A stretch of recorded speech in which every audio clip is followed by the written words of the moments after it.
wants to have some fun. I do. Now, you just saying you want to have fun, or do you really want to have fun? I really want to have fun. I'm just saying I want to have some fun. Some nights I stay up, cashing in my past. One rule we thought we live by. Some nights I call What happens in this room, what's said in this room, stays in this room. My lips could build a castle. Great moments are born from from great opportunity. But I still And that's what you have here tonight. That's what you've earned here tonight. And it's still black ice. This is our pond. What do I stand for? Most nights I don't know anymore.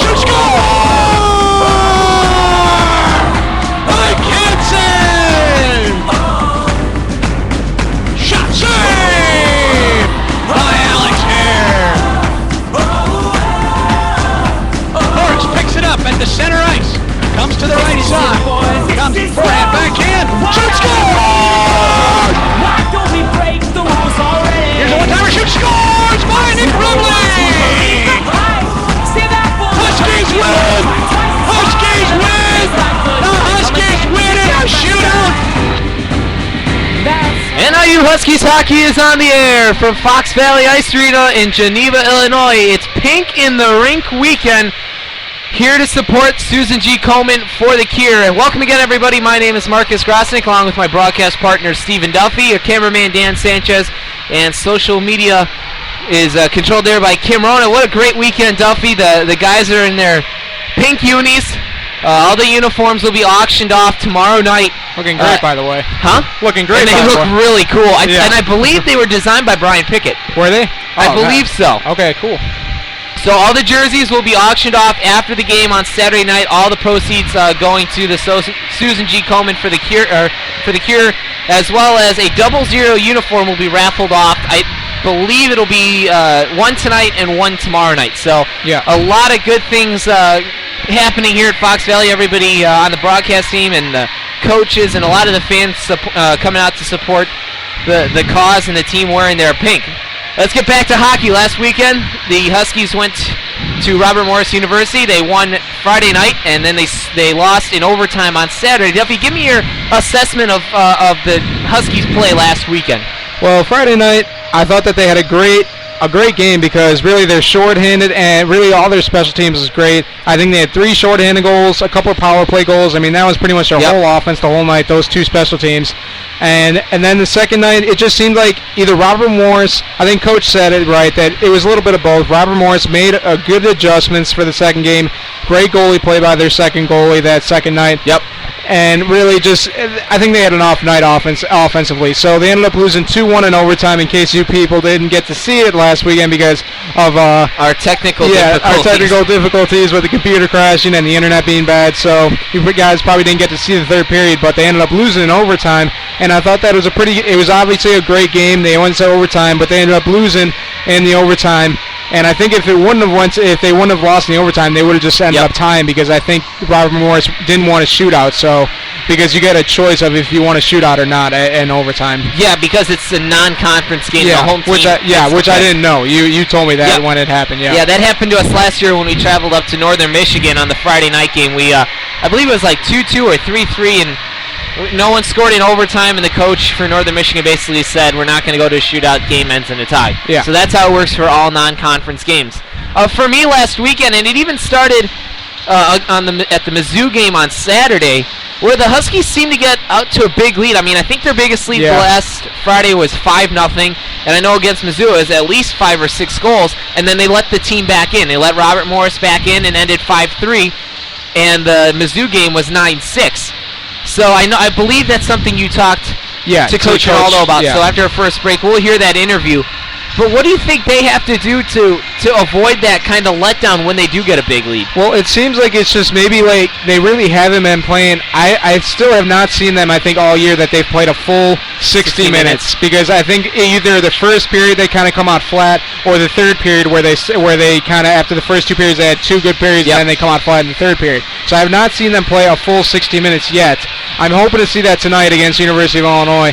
But I think that what they need to do is, I think most of the time, maybe just get a little bit more stamina in practice. Maybe coach needs to run them a little bit more. Or, I mean, let them skate a little bit more and do some suicides maybe. But I think just maybe, I don't know if it's the stamina or maybe it's just the mental part of it where they kind of just think, oh, this game's over, so let's just sit back and enjoy the win. But they end up letting people back in and give them a shot to win, but they end up winning. But it's just a lot of energy of letting them back in, and then they have to end up beating them only by a goal or two when they could have beat them by like 5 or 6. When they should have just kept their foot on the pedal and finish them up. Yeah. So. Well, you mentioned how that's one of the things you talked to Coach Ronaldo about. Let's go ahead and play your interview. This is the interview that Stephen Duffy had with head coach Chuck Ronaldo just before puck drop. Coach Chuck Ronaldo, and Coach, well, what were your thoughts on last weekend's with your guys' play last weekend with your team, Northern Illinois? Overall, I thought we played decent. We had a few lapses. We struggled from time to time. We didn't play a complete 3 periods once again. And then, we just need to finish goals, finish our opportunities. That's one of our biggest things. And at home on a big weekend like this, we got to take advantage of every opportunity and not let a road team get back into a game. Yeah, and that brings me to my next question. That the last couple of weeks, you've had big leads with games, and you've let them go awry. Did you guys talk about that in practice, or did you do anything to kind of try to fix that for this weekend, just in case that happens again? Yeah, it all goes back to consistent play. You can't take a shift off, and it's something we constantly push on these guys. Something we worked on this week in practice is just when you're tired, when you're getting to the middle of the game, to the end of the game, the worst thing you can do is let your mind go before your legs even go. I mean, if your brain's moving, your body's going to keep up. But sometimes it's just one of those things where, if you get tired, you just stop thinking. And I think that's what guys have been doing. They kind of be complacent. We're not used to having big leads. It doesn't happen that often. So, we got to learn how to play with a big lead as well. Yeah. Now, really quick, in that second game, you guys only ended up getting 1 goal in that second game against Robert Morris. What do you think do you think Robert Morris just kind of made adjustments, or did you just think that maybe you guys had an off night with the scoring? A little bit of both. I mean, I think Robert Morris made some good adjustments. Their goaltending was a lot better the second game. I mean, that Saturday game, the goalie made some big saves. Yeah. And on our side, we made some easy opportunities, turn into a tough save for that goalie. Whereas we just gotta squeeze the stick a little bit harder and make sure it goes in. We're a little bit too lax on our shots. We try to make an extra move, look for that backdoor pass, things like that, where really sometimes you just gotta fire the puck when it make it go in. Now, tonight you're going against goalies on University of Illinois that all 3 of them do not have a goals against under 3. So how do you expect to capitalize on the goalie play of University of Illinois? Well, we gotta pepper them. We gotta go after them hard. And got to go after them quickly. You don't want them to have a bounce back game in a weekend like this. So, it's just about challenging these guys. Make these goalies make the good big save. If we're not hitting the net or we're not taking the shots, goalies are going to look great because they don't have to do much. So challenge them, make them work hard, and pucks are going to go in. Yeah, and is Jake still up with? Is LJ still out, and is Jake Jotch still up with Pickett and LJ out still? LJ will be back in. Okay. Jake will be out tonight. Pickett will be out tonight. We'll see how things go. And Schwartz is going to get the Schwartz, is yep. still going to be on defense. Okay. Yeah, we'll keep Schwartz back there. He had a great weekend last weekend, so we're just going to keep rolling with him.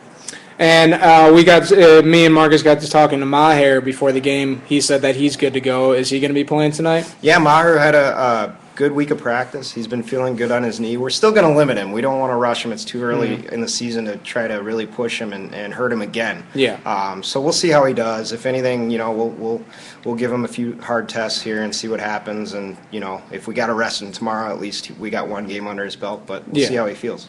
Now, is there any other injuries that we don't maybe know about besides Pickett and Maher and all those? No, overall, I mean, we're like anything with hockey, you can be banged up, bumps, bruises, guys like that, ankles, sore ankles and shoulders. But we expect 100% from everybody that's dressed. And we expect that Alex Sayre is going to get the start tonight, right? Yep, Alex will start again tonight. Okay. Well, thanks for the time, Coach, and good luck tonight. Great, thanks. That's Stephen Duffy's interview with head coach Chuck Ronaldo, and he made a lot of good points. I'm glad to see Brandon Maher back in the lineup. Good call by coach to kind of limit him and not hurry him back. Still a young season. Jake is out. LJ's back in. Schwartzy's on D. He had a hell of a weekend last weekend against Robert Morris. Played really solid defense. So a lot of good things by Coach. Well, we'll go over that, lineups, and the national anthem when we come back to Fox Valley Ice Arena as the Huskies are hosting the Pink in the Rink weekend against Illinois. You're listening to the Huskies Hockey pregame show on the NIU Huskies Hockey Radio Network. It's Thursday night, and you're grabbing drinks with some friends. Started off with a pitcher for the table, which quickly becomes two. There's pool. And there's the photo booth. All right, everybody squeeze in. Say cheese! Followed naturally by an order of wings. And another. Can we get some extra ranch sauce? Then there's the ceremonial nightcap. So what are we doing this weekend? And lastly, it's back to the car, which, if you're buzzed, 630 to 90, 10-4.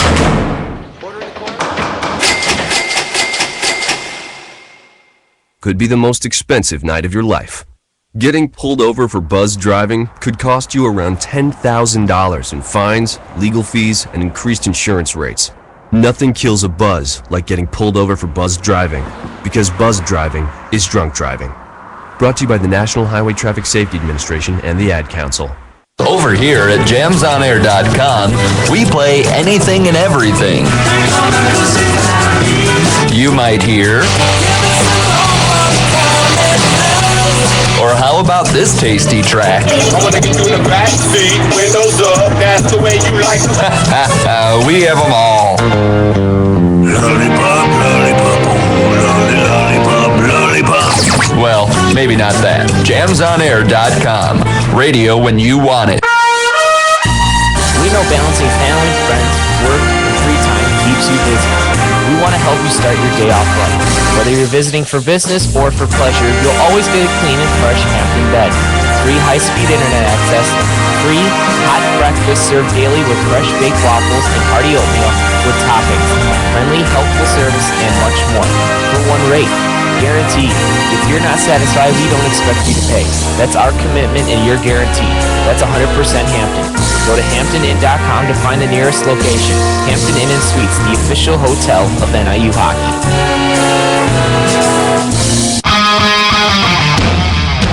Let's send it back to Stephen and Marcus on the NIU Huskies Hockey Radio Network. And we're back here on the NIU Huskies Hockey Radio Network. Both teams are out on the ice. The Huskies sporting those very nice pink uniforms with the Husky logo on the front. I think it's got the pink ribbon in the front and the back, and I believe there's a pink ribbon on the shoulders. Yeah.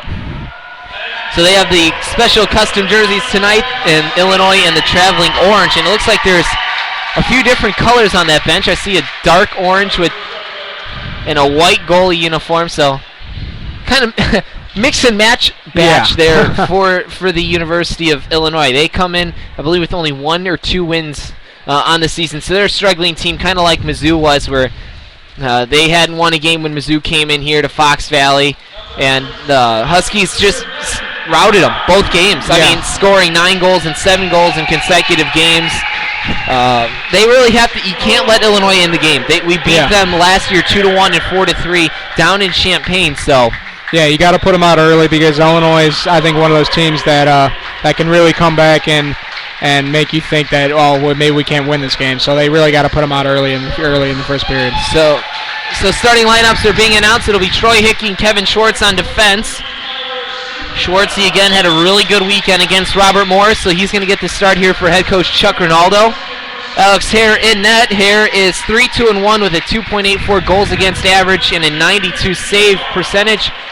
And it'll be the top line of Leon Sukel and Rosinski. Rosinski leads the team with 11 points, 7 goals, and 4 assists. Yeah, so far that's been the best line for really for NIU this whole year because Sukel has 7 points, Leon has 9, and Rosinski has 11. Time for the national anthem. We'll be back with Illinois starting lineups.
And the starting lineups for the visiting University of Illinois will be John Walton, along with Adam Nelson and Anthony Altacino on the starting forward.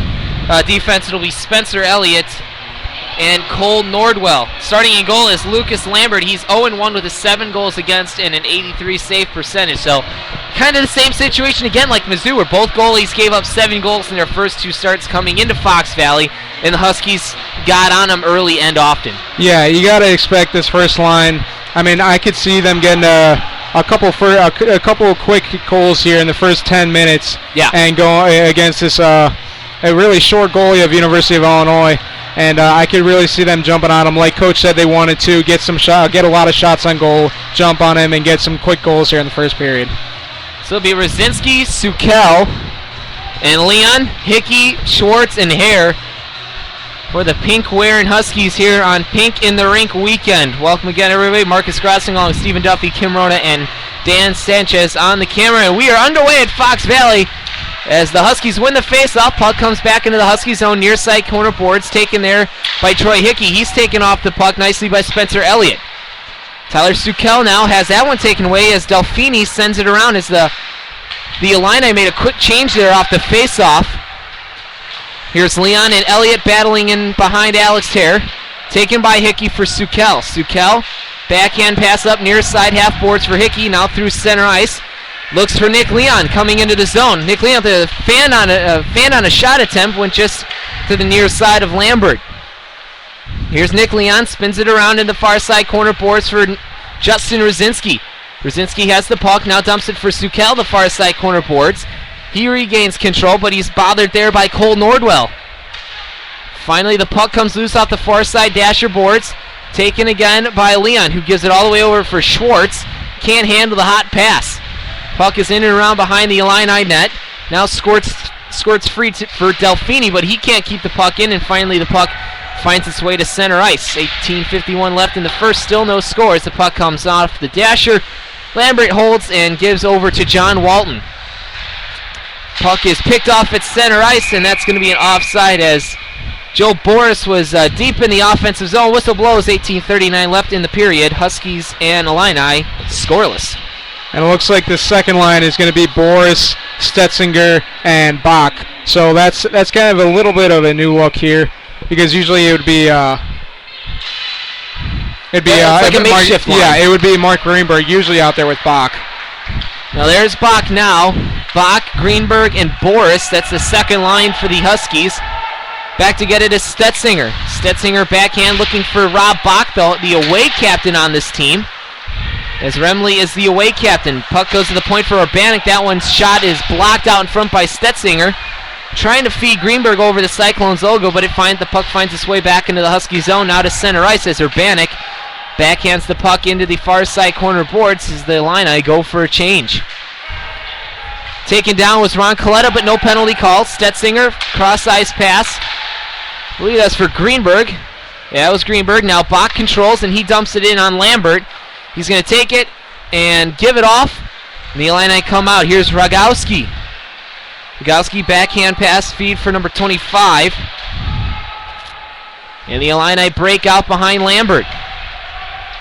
Illinois through center ice, taken out by Rogowski as he sends it in far side corner boards. Battling there was Nick Sears. He's got 2 points on the season for the Illini. Helter-skelter, and the puck, I believe, is going to go all the way down. That's going to be icing unless Gorsica can touch it. He's not going to be able to. Whistle sounds. 17-19 left in the period. No score. And before you go, Hawks up 1-0. Joachim Nordstrom gets his first pro goal for the Blackhawks. Yeah, that's big for the Blackhawks. But, I mean, the reason that Zila couldn't make it there, Gorsica couldn't get there because the new rule, like we were going to talk about in the beginning of our show, we couldn't get the chance to because we were both caught in traffic. But yeah, the reason he couldn't because of that new rule of that the refs calling it right away if they don't see that the player's going to make it there. It's kind of like the hybrid acing like the NHL is using now this year. Here's Coletta up for Nick Remley. He's got a breakaway and shoots off the crossbar. Remley beat Lambert glove side, and he just put it up off the crossbar, and Luckily for Lambert, it came right into his glove, and he holds on. 17:01 left in the first. It did look no score. It did look like Lambert got a little piece of it there to make it go up off the crossbar, but still, he had him beat. He had him beat glove side, but he was very lucky there that Remley didn't score on him. Remley was looking for his third goal there. He's already got 2 with 3 assists for 5 points through 6 games, excuse me. The Illini win the faceoff. Here's Cole Nordwall, stops, now comes out near side for Nick Pagozzi. Pagozzi loses the puck at center ice. And now the Illini backhanded in on Alex there. That was a shot from Matt Reich. Pagozzi, and that one goes up off a play as Pagozzi was battling with Skimeka, who's back in the lineup tonight with Jake Joch out.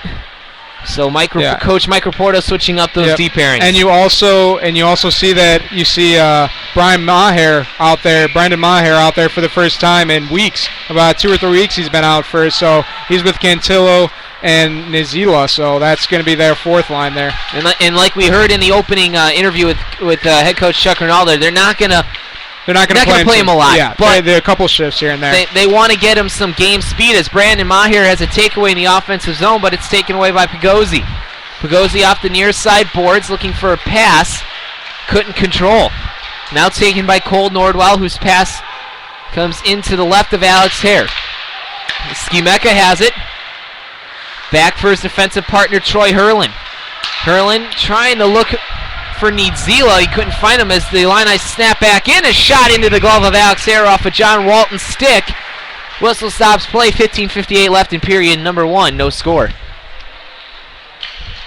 And it looks like University of Illinois, this D2 team, it looks like they're not too big. A lot of them I see they're very small. It looks like they're kind of fast, but we really need to use our size against them. Which Schwartz was doing that in the beginning of the period, where he was getting a couple big hits. Yeah, you got to use your like Schwartz and Bach and even Hickey. I mean, Hickey's not a overly built guy, but he's a tall guy that can use his height to his advantage.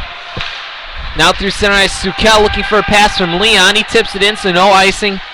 The icing is waved off. Here's Rosinski now for Sukel, looking for the backdoor pass for Rosinski. Couldn't find him.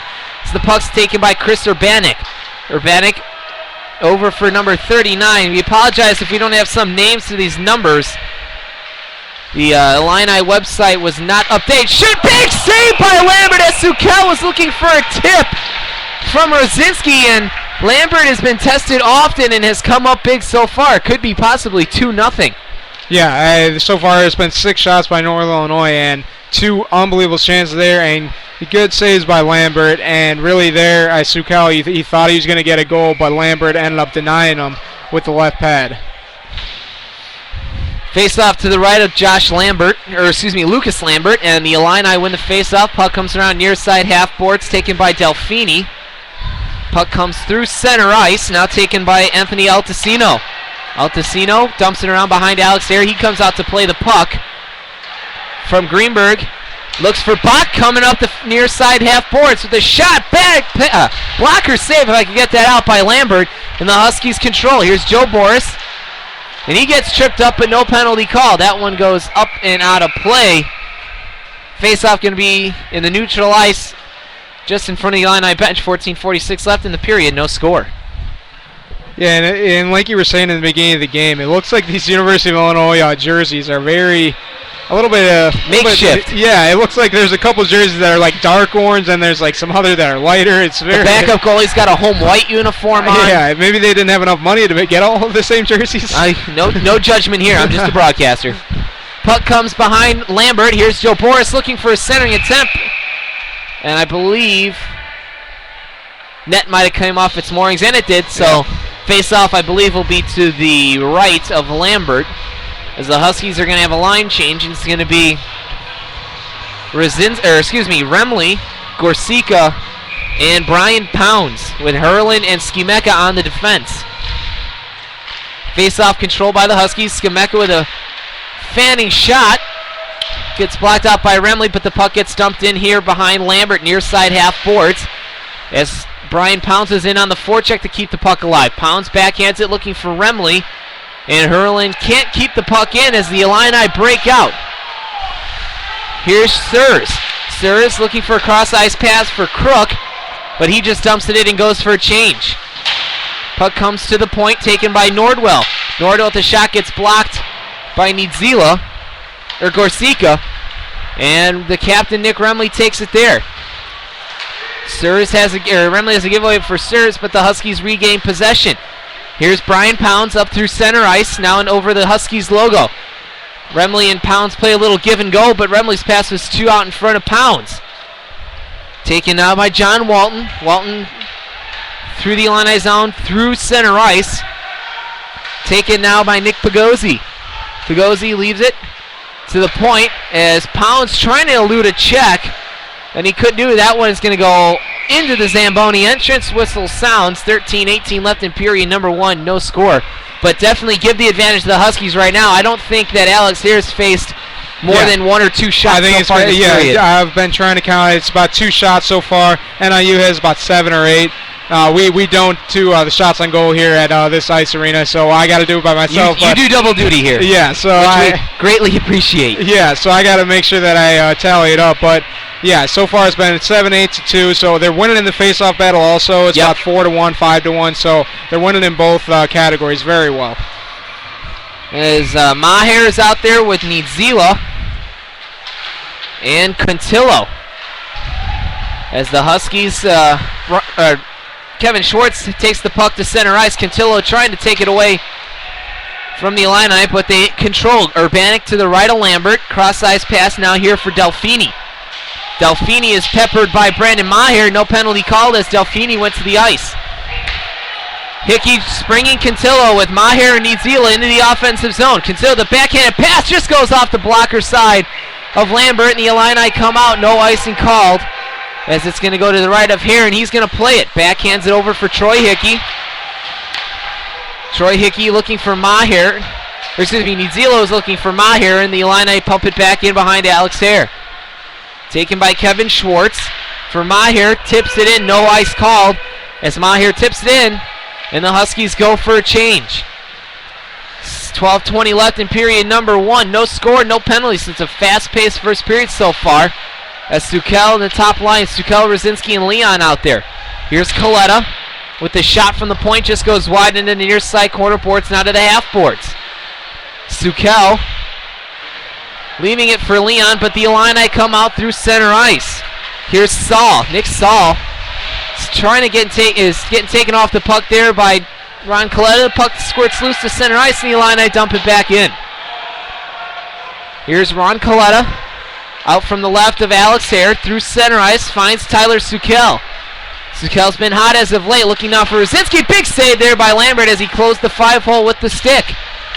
Ron Coletta dumps it back in behind Lambert. Now the Illini control through center ice. Puck comes to Danny Stetzinger. Stetzinger for Nick Leon. Nick Leon dances his way in, evades a check with a shot. Big pad save there by Lambert, and Rosinski taking control of the puck now into the high slot. Rosinski loses it for Skimeka with a shot. That one just goes wide on Lambert. Lambert was screened out in front by Rosinski and Leon. Now Leon controls behind Lambert. Rosinski to the left point as Skimeka fans but regains control. Now taken by the Illini's number 9, Cole Nordwells. He has that one lifted up off the glass back in the Husky zone where Skimeka can control. Skimeka over to the right side face-off circle through center ice. Finds Nick Leon into the zone. It's a 3-on-2 with Sukel. Drop pass from Leon. Sukel, the shot. Big save by Lambert. He falls on it. A whistle blows. That's a little dipsy-do move there by Tyler Sukel, but Lambert's up to the task. 10:38 left in the period. No score. Yeah, great offensive play there. Skimeka ended up passing a great pass up to Nick Leon. Nick Leon passed to Sukel. Great pass. Sukel had a chance, and denied by Lambert there. Face-off won by the Huskies. Bach dumps it into the left of Lambert. Finally, the Huskies control as the puck lay loose there in the left face-off circle. Joe Boris has his shot tipped to the far side corner boards where Mark Greenberg's there battling with Cardona. Cardona gives the puck up to Pigozzi through center ice, and he dumps it into the right of Hare where he's out, and Hare's out to play. Pigozzi gives it away to Skimeka, but now taken by Cardona. Cardona to the point, and he loses it. Here's Mark Greenberg on a breakaway. Mark Greenberg with a shot just off the crossbar. Deuces wild for the Huskies, hitting the crossbars. Remley first, now Greenberg second. Greenberg got a breakaway from the blue line in, and he just lifted off the blocker's side of Lambert. Here's Greenberg. Gets taken off the puck, trying to evade a 2-on-1. As the Huskies go for a change. Bach down for Greenberg. Battling there with Walton. Finally, Walton kicks the puck free to the far side half boards with the Illini control through center ice. They dump it in and they go for a change. Pagosi in on the forecheck, but he finally peels off to complete the full sail change. Oh, as Hurler Pounds was going for a breakaway, but he had to touch up. It would have been offsides. And Nick Pagosi controls for the Illini. Puck comes through center ice for Anthony Altacino. Altacino with a shot blockered away by Alex Hare. Puck lay loose out in the slot. And the puck gets through, and Schwartz is there to clear it.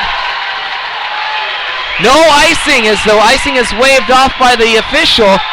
Taken there by number 25. Now taken by 22, Spencer Elliott. Elliott having a give and go with Nick Sears, but they can't connect as the puck goes in, and Schwartz is there to collect. Puck comes back over to the Hampton Inn Suites logo in the center and neutral ice. Dumped back in by Cole Nordwell. Taken by Alex Harris. He has a giveaway. Schwartz battling on the forecheck with Delfini. Delfini controls far side half boards with a shot blocked away by Hare. Gave a rebound, but was there to make the second save. Puck comes to the high slot, backhanded in by the Illini. Finally taken by Remley. Remley looking for Garcica, but he was going for a change, and now Remley does, and the Illini are back in. Here's Tyler Schmidt, and Schmidt has a shot saved by Alex Hare into the glove. Whistle stops play, 8:07 left in period number 1. No score. What a high-paced first period so far here. Yeah, you could see Alex Hare just wanted to freeze that puck because he got about 3 or 4 good chances there from University of Illinois, and he ended up stopping all of them. But yeah, you could see that he wanted to freeze it there. But right now, University of Illinois goalie. Lambert. The crossbar right now is his best friend because there could be 2 or 3 goals right now, but the crossbar is denied us twice now. Like I said, Deuce is wild. Remley first, then Greenberg, but he has made some big saves to keep his team. Like I said, this could be a 2-3-0 game early on in the first period if Lambert doesn't make the saves, and doesn't get the help from his friend, the crossbar. Yeah, because there's been about 11 shots for NIU and about 6 for University of Illinois so far. And the shot goal! Illini score. The shot came from the point by Nordwell, and it was tipped in through the 5-hole of Alex Hare. Yeah, I believe it's going to be number 39 to get the goal. You can see that was a deflection there. So face-off loss leads to an Illini goal. And the Huskies are down 1-0 with 8 minutes left in period number 1. Yeah, Alex Hare couldn't do much about that. I mean, that was coming up high on him on the glove side, and a deflection by University of Illinois. I think off a body maybe of a defenseman on NIU. And it just deflected down into the 5-hole. There was really nothing he could do about that. Face-off 1. Here comes the Illini back into the zone. Here's Tyler Schmidt battling with Leon. Leon takes his man off the puck, but the Illini control. Illini look to have a little bit of energy now, or look to have some energy back now that they have gotten the lead here just past the halfway point of period number 1. Here's Nick Leon. Too hot to handle, but taken by Justin Rosinski. He evades a check through the offensive zone. Here's Rosinski with a shot. Score! Justin Rosinski avoids the check at the point on the blue line, and then goes 5-hole on Lambert, and just like that, 30 seconds later, the Huskies tie it at 1. And to quote one of my favorite color commentators of basketball, he says, "Too strong, too fast, too good." Stacey King there. Stacey King. Yeah, I mean, really, Rosinski has just been unbelievable this year with 12 points. Again, there he evades a check. Instead of making the pass, he just beats the goalie of Lambert on the glove side, and really just a great goal by Rosinski again there. So at 13:34, the Huskies tie it with Rosinski's. That'd be team leading 8th goal and 12th point of the season.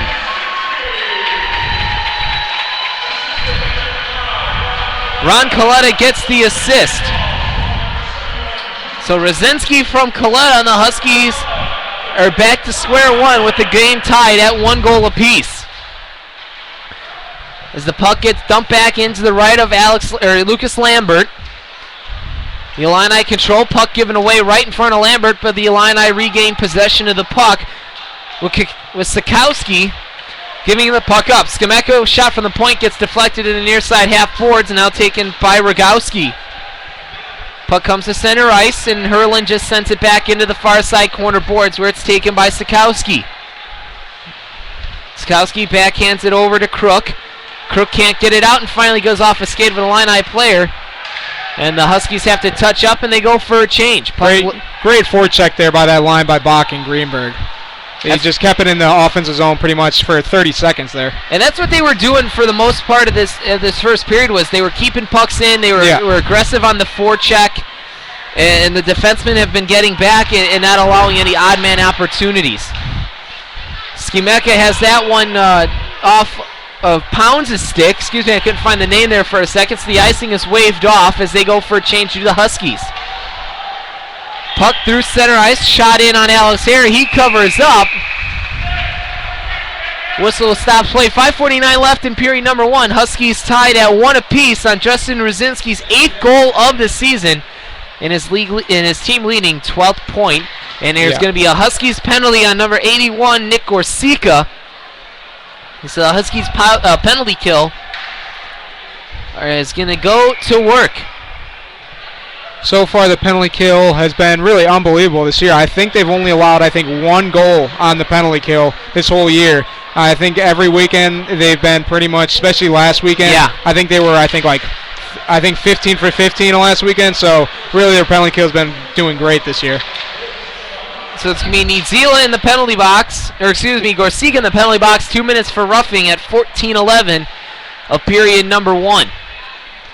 Puck behind Lambert, The Illini looking to set up, and they come out through center ice. Here's Anthony Altesino. He stops, but the Huskies take it and clear the zone. 1:32 left on the power play for the Illini. 5:18 left in period number 1. Huskies and Illini tied at 1 goal apiece. Here's Kevin Schwartz on the penalty kill, now taken here by Walton. Walton dumps it off to Altesino. He whiffs on the puck, now taken by Gorsica, excuse me. I can't get 81 and 89 right. That's Nidzila. Gorsica's in the penalty box. I think it's those pink uniforms there. It's kind of hard to tell. I'm so used to seeing the names on the back of their uniform. Yeah. But I think I can deal with pink uniforms for 2 nights. As Altesino has the puck behind Lambert. He gives it over for Delfini. Delfini skates up through the neutral ice. He gets taken down nicely there. And Hickey comes out. Hickey gives it over for Rosinski. Rosinski with a shot into the breadbasket of Lambert. He holds up for 40 seconds left on the penalty kill. 4:28 left in period number 1. Huskies and Illini tied at 1 goal apiece.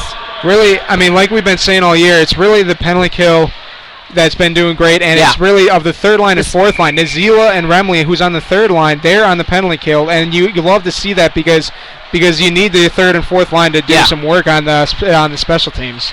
Well, it just hasn't been the penalty kill, but the power play, especially against Robert Morris, was really good. Yeah. With 3 shorties and a power play goal. So the Huskies working very well on the special teams so far this year as the Illini set up. Urbanik with the shot taken away. Here's Rosinski. Rosinski given away from Stetzinger, and the Illini come back through center ice. Here's Sukel on the forecheck, taken here by number 25 with the shot. Hare makes the save in the traffic. Can't find it. Finally, he covers up. 1 second left on the penalty kill. 3:49 left in period number 1. 1-1 your score. And really quick, in case you guys did not hear about Adrian Peterson's 2-year-old son, our thoughts and prayers go out to the Peterson family. Even though he's a Minnesota Viking, I know, I'm sure you people are Chicago Bears fans. You just hate to hear that people out there. That shouldn't happen to anybody. Yeah, that just our thoughts and prayers go out to the Peterson family, and hopefully Adrian Peterson, is still doing okay. And I know, I don't think the Bears play Minnesota this week, but I would not want to be. I would not want to be whoever Minnesota's playing. As Hare makes a glove save, second save, third save, and the Illini can't bury it. Backhanded pass into the offensive zone. Here's number 20 for the Illini. He controls. Now taken by the Huskies. That's Herlin on the forecheck. Now taken away by Matt Reich. Urbanik sends it in for 20 on the near side half boards. Reich with Skimeka battling behind Alex Hare. Finally, Skimeka controls. That one goes all the way out to center ice where Urbanik can control. 3 minutes left in period 1. Huskies and Illini tied at 1 goal apiece. Puck slides down to Lambert, and he's going to cover up with Boris and Leon circling like sharks for a rebound. 2:58 left in the period, 1-1 the score. But yeah, back to the story. I mean, Adrian Peterson's son, if you guys didn't know, it was his ex-wife's boyfriend that beat him to death, and he was actually in the hospital in critical condition. He just died about 6 hours ago. So, I mean, like we were saying, that really should not happen to anybody, and our thoughts and prayers go out to the Peterson family.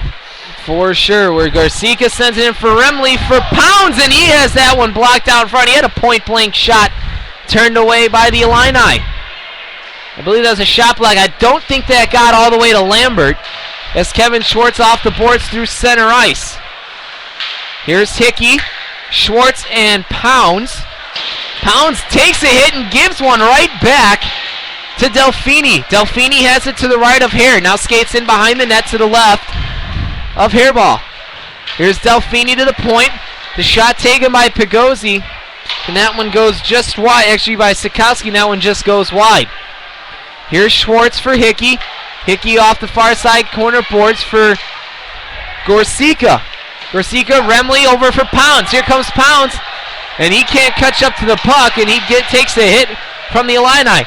Here's Nick Leon. Leon into the zone. Blocker save, pad save. Leon was trying to go top shelf backhand. The net comes off its moorings. 1:54 left in the period. 1-1 your score.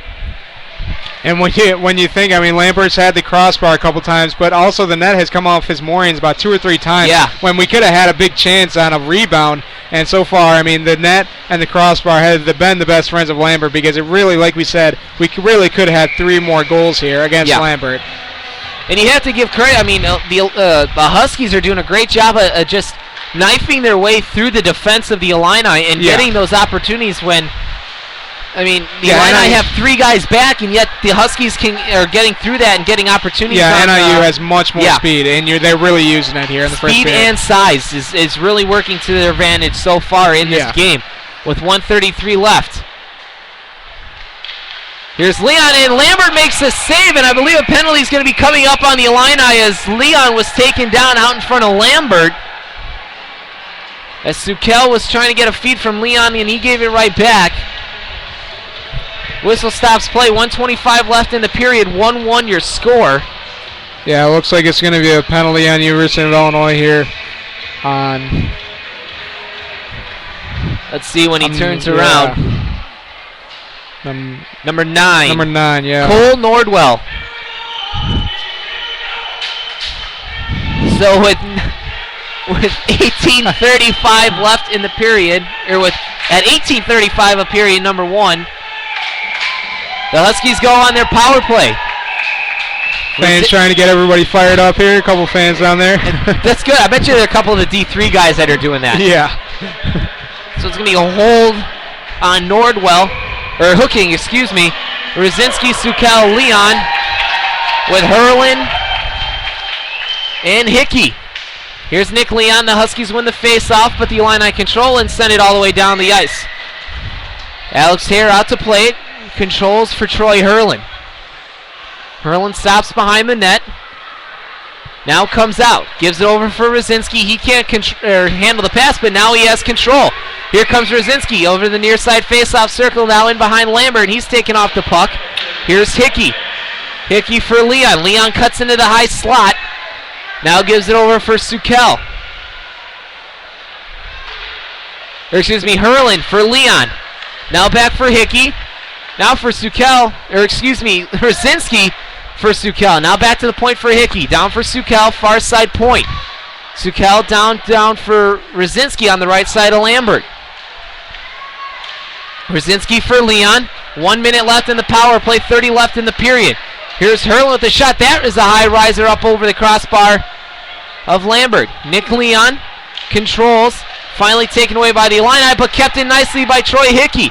50 left on the power play, 16 left in period number 1. Big save by Lambert on Rosinski, looking for his second of the game. Here's Troy Hickey looking for a shot, and he can't find it. Now he takes it. That one's deflected up and into the protective netting.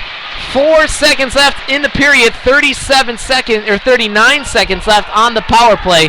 1-1 the score. So the Huskies will end period 1 on the power play and start period 2 with just about 35 seconds on the man advantage. You know, even though that they haven't gotten a power play goal here, they've gotten 3 or 4 shots on goal here. So far the power play still is working well in the first time of the game. And they're cycling the puck really well. Yeah. Which is the one thing I like as the horn sounds and the Huskies end period number 1 like they started it, tied with the Illini at 1 goal apiece. The Huskies will start period number 2 with 35 seconds of power play time on the hooking call on Cole Nordwell. So the penalty kill for the Huskies are 1 for 1 so far tonight. Rosinski gets his 8th goal of the season and 12th point on the year. And I wasn't sure who scored the away goal for the Illini. I think it was the defenseman of Hendrickson, number 11? Yeah, I think it was the defenseman because I think it deflected off of somebody's body on NIU and it ended up deflecting down into the 5-hole of Alex Harris. So I don't think it was deflected by a U of I player. So I think it was the defenseman of number 11, Danny. Until we get the official word, we'll give the goal to Danny Hendrickson for the Illini at the 12-minute mark of period number 2. Well, we're going to take our first break of the intermission report. When we come back, we'll talk all about period number 1, look forward to period number 2, and get an NHL scoreboard update like we always do during the first intermission. You're listening to Huskies Hockey. They're tied at 1 with Illinois. You're listening to Huskies Hockey on the NIU Huskies Hockey Radio Network. It's Thursday night, and you're grabbing drinks with some friends. Started off with a pitcher for the table, which quickly becomes 2. There's pool. And there's the photo booth. All right, everybody squeeze in. Say cheese! Followed naturally by an order of wings. And another. Can we get some extra ranch sauce? Then there's the ceremonial nightcap. So what are we doing this weekend? And lastly, it's back to the car, which, if you're buzzed,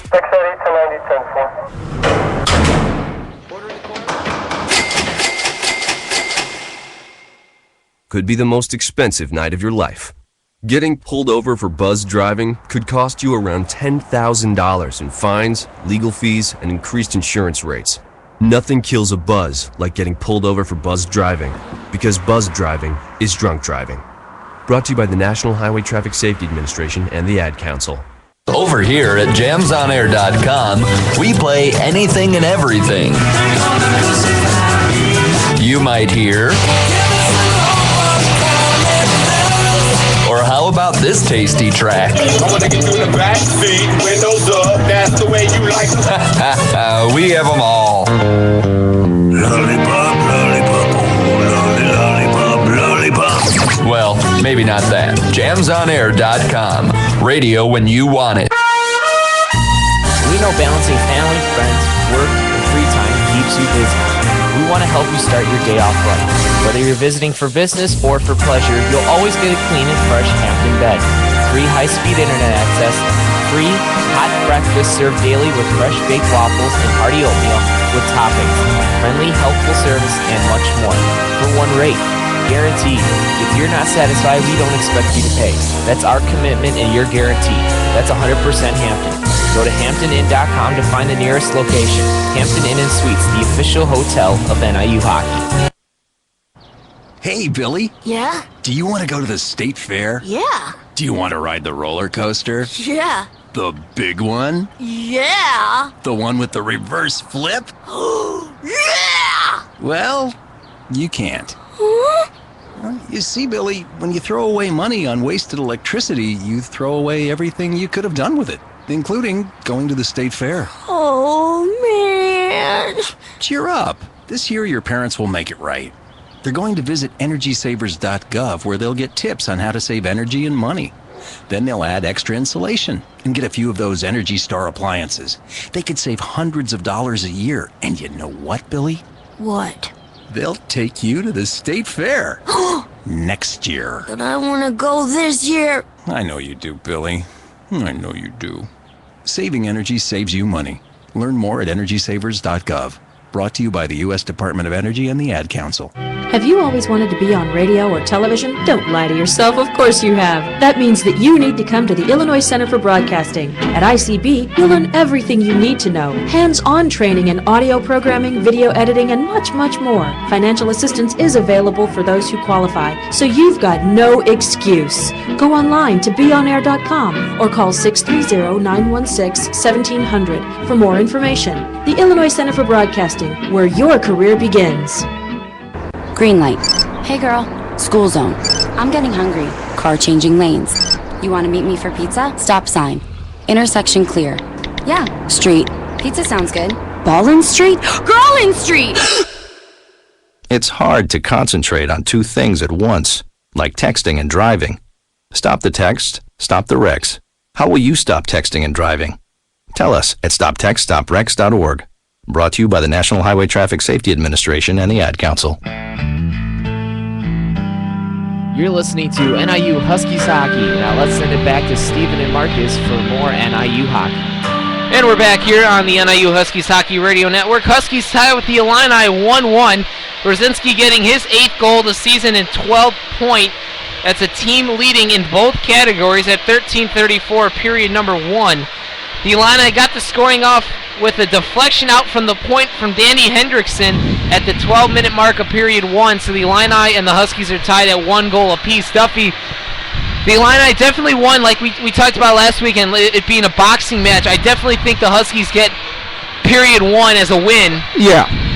But the Illini did come back. Once they got that goal, they got a little bit of confidence, and the Huskies are kind of spinning their wheels in their own zone. Yeah, I would say that the Huskies, in about the first 10 minutes of the game, they pretty much controlled the part of the game. And then once Illinois scored in about the 9th minute of the first period, they kind of got the confidence back for the next like 5 or 6 minutes. So they kind of had the second half.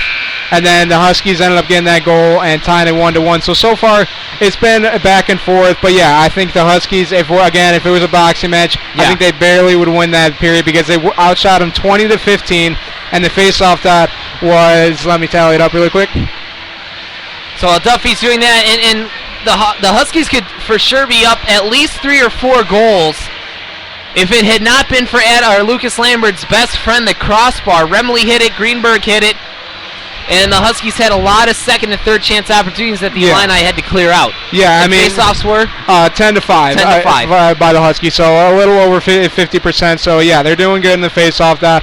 So like we said, I think they win the first period just barely if we were doing a boxing match. But Lambert, he's very lucky that we don't have 3 or 4 goals on him because he's had the crossbar, like you said, a couple times. The net's coming off the moorings since we've had a couple of chances when we could have got a rebound on him. So he's been very lucky tonight so far in the first period. Let's hope that his luck runs out here in the second period and we can get a couple of goals on him. And like we said in the opening, Lucas Lambert is 0-1 with a 7 goals against average and an 83 save percentage. So it's either he's not getting his help from his defenseman, or B, he's just hasn't gotten off to a good start. And I would say that it's kind of in this game so far, it's been both the best of both worlds right there. Yeah, it really has. And but yeah, so far it's just been a good first period. I expect more of the same in the second period. Hopefully NIU, I think, will take the second period here, get a couple goals, end up going up 3-1, I'd say, and they are not going to allow another goal in the second period here, and they end up going 3-1 in the second period. Well, let's go over the NHL scoreboard. After that, we'll take our final break of the intermission report. We'll come back with Huskies hockey second period action. Phoenix up 2-1 on the Flyers with Rob Klinkhammer and Oliver Ekman-Larsson connecting on the power play. Maxine Talbot getting the lone goal for the Flyers. LA Carolina tied at no score, third period. Panthers and Penguins tied at 2 goals apiece with Craig Adams and Evgeny Malkin getting goals for the Penguins. Christopher Stieg and Brad Boyce scoring for the Panthers. Islanders Hawks tied at 2. With Kyle Akaposo and Josh Bailey scoring for the Islanders, with Jonathan Taves and Joakim Nordstrom scoring for the Chicago Blackhawks. Dallas up 3-0 on Winnipeg, with Jamie Benn, Tyler Sagan, and Alex Cheeson getting goals for Dallas. In the late game is New Jersey and Calgary. So coming up after our last commercial break here, we'll come back with our keys to period number 2 and the puck drop. Huskies tied 1-1 with the Illini. You're listening to Huskies Hockey on the NIU Huskies Hockey Radio Network. When I grow up, I want to be a new pair of blue jeans. When I grow up, I want to be a kid's first computer. I want to be a warm place on a cold day. Football stadium. I want to be a bike that races around the country. I want to be a bench on a forest trail. When I grow up, I don't want to be a piece of garbage. And if you recycle me, I won't be. Give your garbage another life. Recycle. Learn how at iwanttoberecycled.org. Brought to you by Keep America Beautiful and the Ad Council.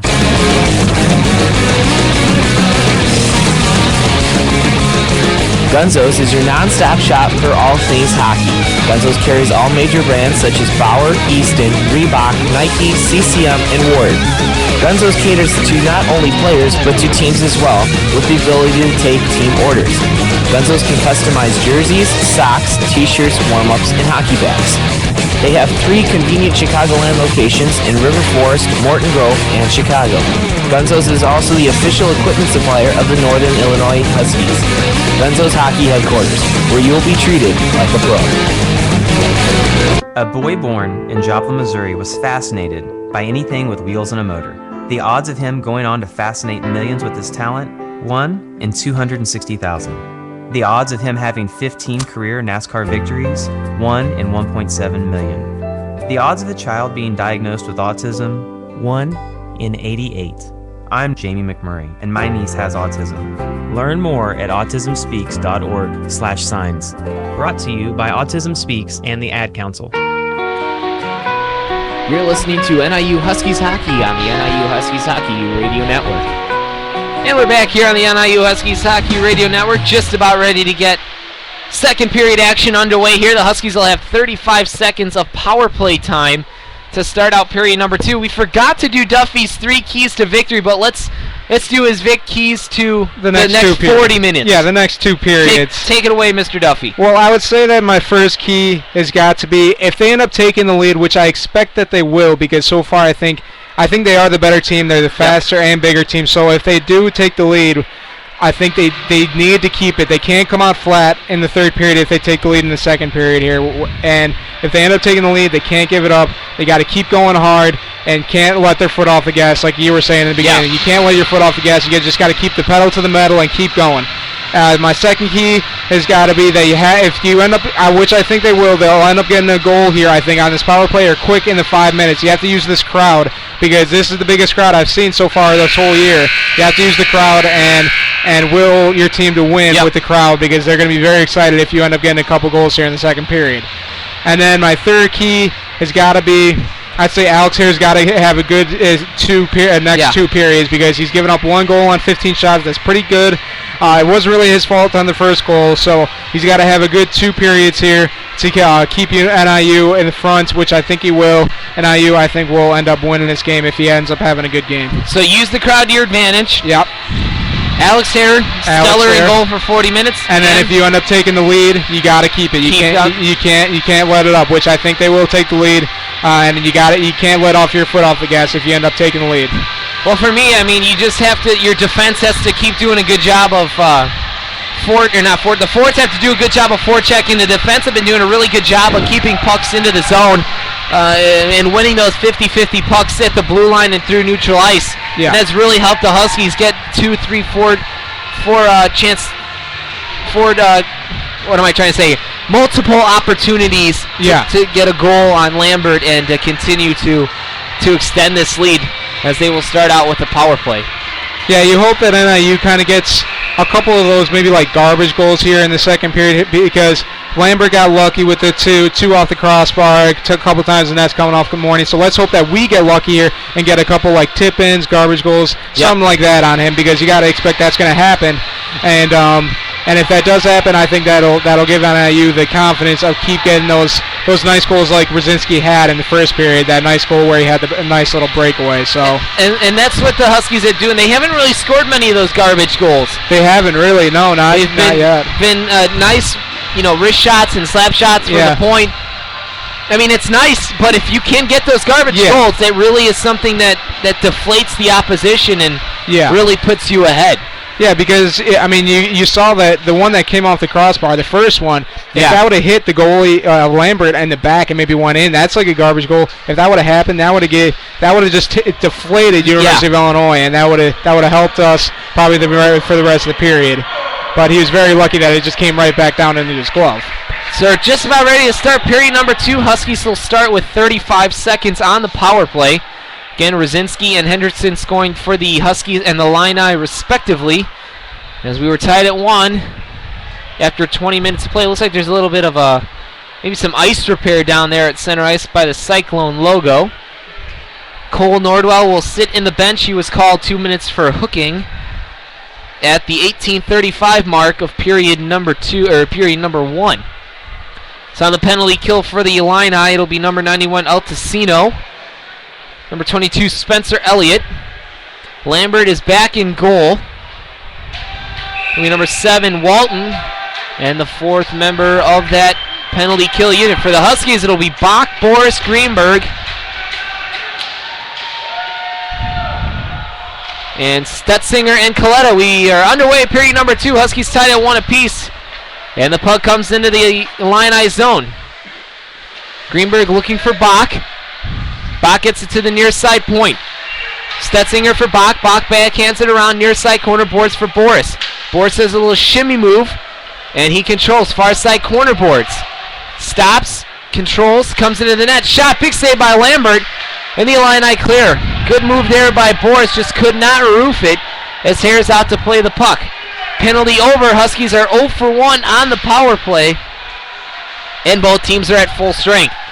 Mark Greenberg off the boards for Rob Bach. Now for Danny Stetzinger up on the play, but he can't avoid the check, and the Illini dump the puck back in. That was number 22, Spencer Elliott, and that's going to be icing. Whistle blows. 19:06 left in period number 2. Huskies and Illini tied at 1 goal apiece. So far, both teams have had 1 power play. Both have not gotten a chance to get a goal here. But you got to expect that there's going to be more penalties. So I expect NIU to get probably a power play goal, maybe a shorty. So let's hope that helps like it was last weekend. Here are the Huskies near side half boards. Now down to the corners. Tyler Sukel. He gets taken off the puck by Nordwell. And Walton is there to control now for Delfini. And the Huskies, again, the defenseman doing a good job of keeping the puck into the zone, that time by Troy Hurlin. Puck bounces off a Husky back through the blue paint, but no one was there to corral the loose puck. Here comes Tyler Schmidt with Skimeka and Hurlin on his tail, and Skimeka wins the puck out in front of Alex Hare. Backhands it over. Through center ice comes Nick Leon. Nick Leon loses control of the puck on Cole Nordwall, but regains possession. Leon near side half boards, now to the left point. He comes out through the slot to his pusher. Score! Nick Leon skate to stick 5-hole, and the Huskies get their first lead of the night, 2-1 on Nick Leon's 5th goal of the season. Great goal there by Nick Leon. He really just skated all around the defense there, just all around, and ended up going right into the slot. And he ended up almost losing the puck, but ended up going right off the skate and, like you said, into the 5-hole of Lambert, and ended up beating him for his 2nd goal for NIU. And like I said, I expected them to score a quick goal here in the 2nd period, and now they have to use this crowd and use this confidence to keep going in the 2nd period and keep this lead. And that's got to be a message on the bench. If you have an opportunity, go 5-hole on Lambert, because Rosinski's and Leon's goals both went through the 5-hole. As the Huskies control the near side half boards, Husky zone. So Rosinski gets the goal. Unassisted, Nick Leon. Huskies in the near side half boards. Now comes Remley out through center ice. He's got some speed. Near side boards, shoots in, a big save by Lambert as he had a little snow shower out in front by Pounds. Here's Remley behind Lambert. Puck is loose. Pounds shoots. He shoveled it there a couple times. He can control. As Hickey with the ASU gloves just dumps it in on Lambert, and he covers up the puck. Huskies lead 2-1. on Leon's fifth goal of the season with 17:20 left in period number 2. Well, like we've been saying, I mean, this first line of Sukel, Leon, and Rosinski, it's really been the bread and butter of this team because they got between the three of them, they have the most points on the team. You got Rosinski, who's got 12 now. You got Nick Leon, who has, I think, 8, and Sukel with 7. As Stetzinger had a shot from the point blocked away. Puck is loose, helter-skelter in front of the blue paint. And that one's picked off by the Illini's number 25. He comes out through center ice, now over the Kane County logo. He dumps it into the near side half boards, now far side corner boards. Stetzinger's there to control, but the Illini take it. Here's Urbanek with a shot from the point that doesn't get through. The puck ricochets back out to center ice, now into the Husky zone. Stetzinger over the Fox Valley logo on the far side of the ice, now taken by number 20. 20 comes into the zone. Offsides is waved off. Shot from the point by number 25. And that one goes off a Husky, and finally the puck is cleared to center ice where Urbanek can control. Here's number 25. That's Kit Pagozzi. Or excuse me, not Kit Pagozzi, looking at the wrong number. It's the Huskies control. Here's Mark Greenberg up on the rush. Near side half boards with a shot, looking for a redirect out there by Niedzila. Wasn't doing. And the Huskies have to regroup as the puck comes out through center ice into the Husky zone. Icing waved off. Ron Coletta's there to control. He gets tripped up by an Illini player, but no penalty called. That was on number 22, Elliott. Elliott tripped up Coletta, but the puck is now controlled by Stetzinger. Stetzinger gives a hit nicely and still controls. The hit was given on Anthony El Tessino. El Tessino with the shot blockered away, or excuse me, sticked away by Alex there to the far side half boards. That one is going to go to Lambert, so icing is waved off. He plays the puck out to the right side point. Now through center ice comes the puck where LJ Skimeka is going to chase it down behind Alex Hare. Skimeka now for Greenberg. Greenberg with a blind pass out in the middle of the ice where Altesino can pick that one off. Now taken by Walton. Walton with a shot blockered away by Alex Hare nicely to the near side corner boards. Boris gets taken off the puck. Nice shot there by Walton. Just goes over and they score. Walton on a second chance opportunity buries it to the right of Alex Hare. And the Illini score full strength to tie this game up at 2 goals apiece. Yeah, Alex Hare, I mean, it was really kind of a lucky bounce off the boards and ended up coming right back to University of Illinois there. He ended up going right around. Alex Hare didn't have enough time to get back and make that save. The Superman dive like he did last week. Yeah. So they ended up going around and just stuffing it in there. And now it's 2-2, and they gave away the lead again, which was one of my keys. You can't give away the lead when you have it. You got to keep that confidence and keep that momentum going. I didn't know if it was kind of a freak play behind the net where the puck kind of just found its way onto Walton's stick. I really think, I think it was just a lucky kind of, it came down to his stick like he said, and I think Alex Hare did not have enough time to get back. Here's Rosinski behind the net of Lambert. Still controls with a shot trying to go high glove side, blocker side. He couldn't take it as the Huskies Hickey controls at the right point. Now dumps it in behind Lambert where Nick Saul can control. But he's taken out the puck by Sukel. And finally the Illini clear the zone where Hickey controls it right in front of the Huskies bench. Taken by number 34. And the Huskies come out. Here's Nick Leon. Nick Leon already has a goal on the game. Here's Kevin Schwartz up on the rush with a shot. That one was blocked away by Lambert, but wasn't sure where it was. Here's Nick Leon battling with Nick Sears in the near side corner boards. Taken by Rosinski. He loses the handle where Leon can control. Leon to the point from Hickey. Shot glove saved by Lambert. Falling down, makes the glove save, whistle blows. 14:05 left in period number 2. Huskies and Illini tied at 2 goals apiece. Yeah, you could see that Lambert, like you said, he was falling down. Really great save on the glove. I mean, if they would have waited 2 more seconds, I think he would have been down and they could have went right over him. Just couldn't get it up, but quite enough over Lambert's glove there. Nice save nonetheless by Lambert. Like I said, he's falling down toward the ice and just kind of reached his glove up and snatched it out of midair. And a goal scored by the Chicago Blackhawks, Michael Hanzus. So the Hawks have a 3-2 lead with 11:18 left in period number 2.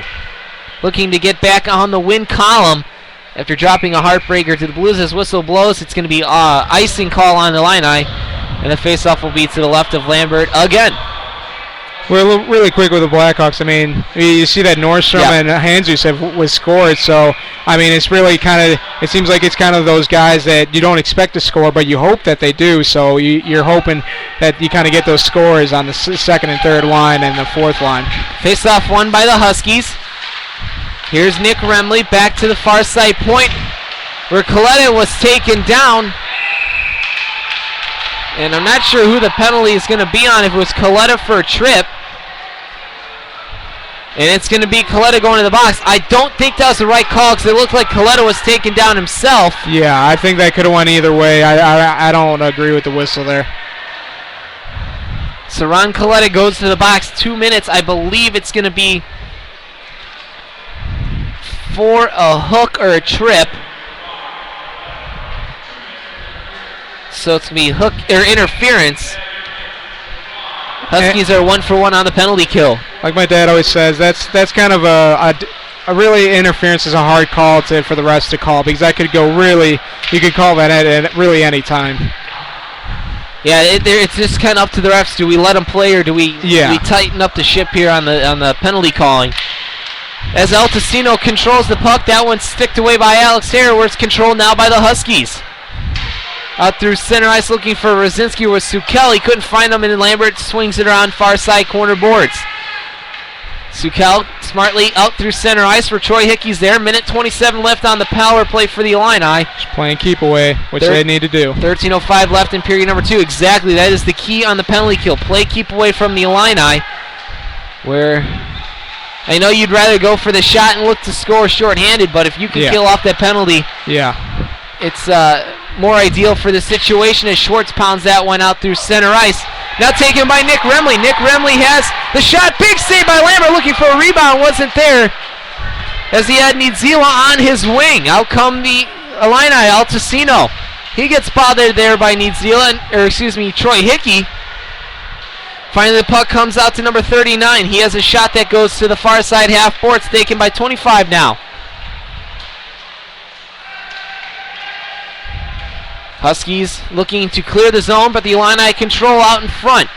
Finally, Nick Remley regains possession, looking for Nidzila on a cross-ice stretch pass, but nothing doing as Remley takes down his man into the glove of Alex Hare off the stick.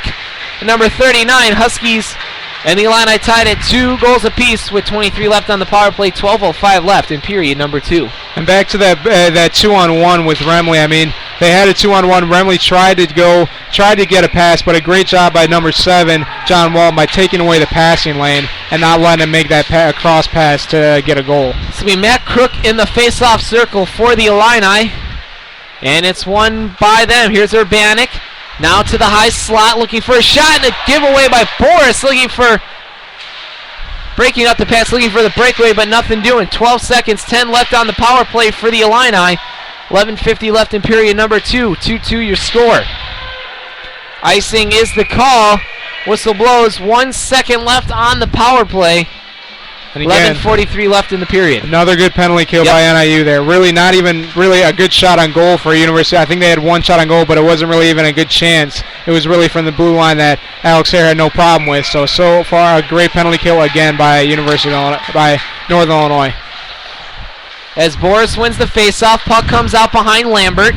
Taken by Big Rob Bach with a shot looking for a redirect by Greenberg, but his pass was picked off by 25. Puck comes back over the Cyclone logo, and Ron Coletta swings it back in. Here's Lambert. Lambert swings it around.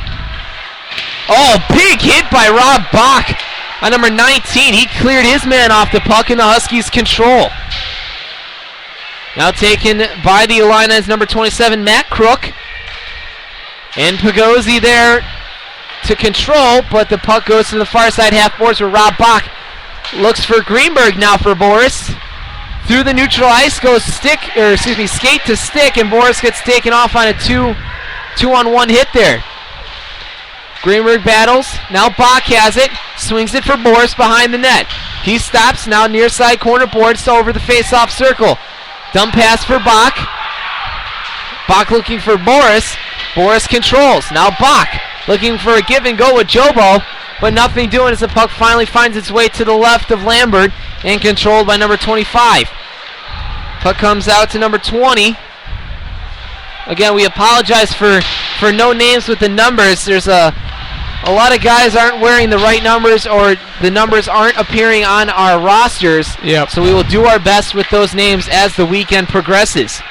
Here's 20. He gets taken off the puck by Coletta, but he takes a hit to make the play. Both teams at full strength. Huskies are 2 for 2 on the penalty kill. Now taken by Delfini. Delfini and Altacino on the far side point. Shot just to the left of Alex Hare. Point blank shot by John Walton, and he couldn't connect.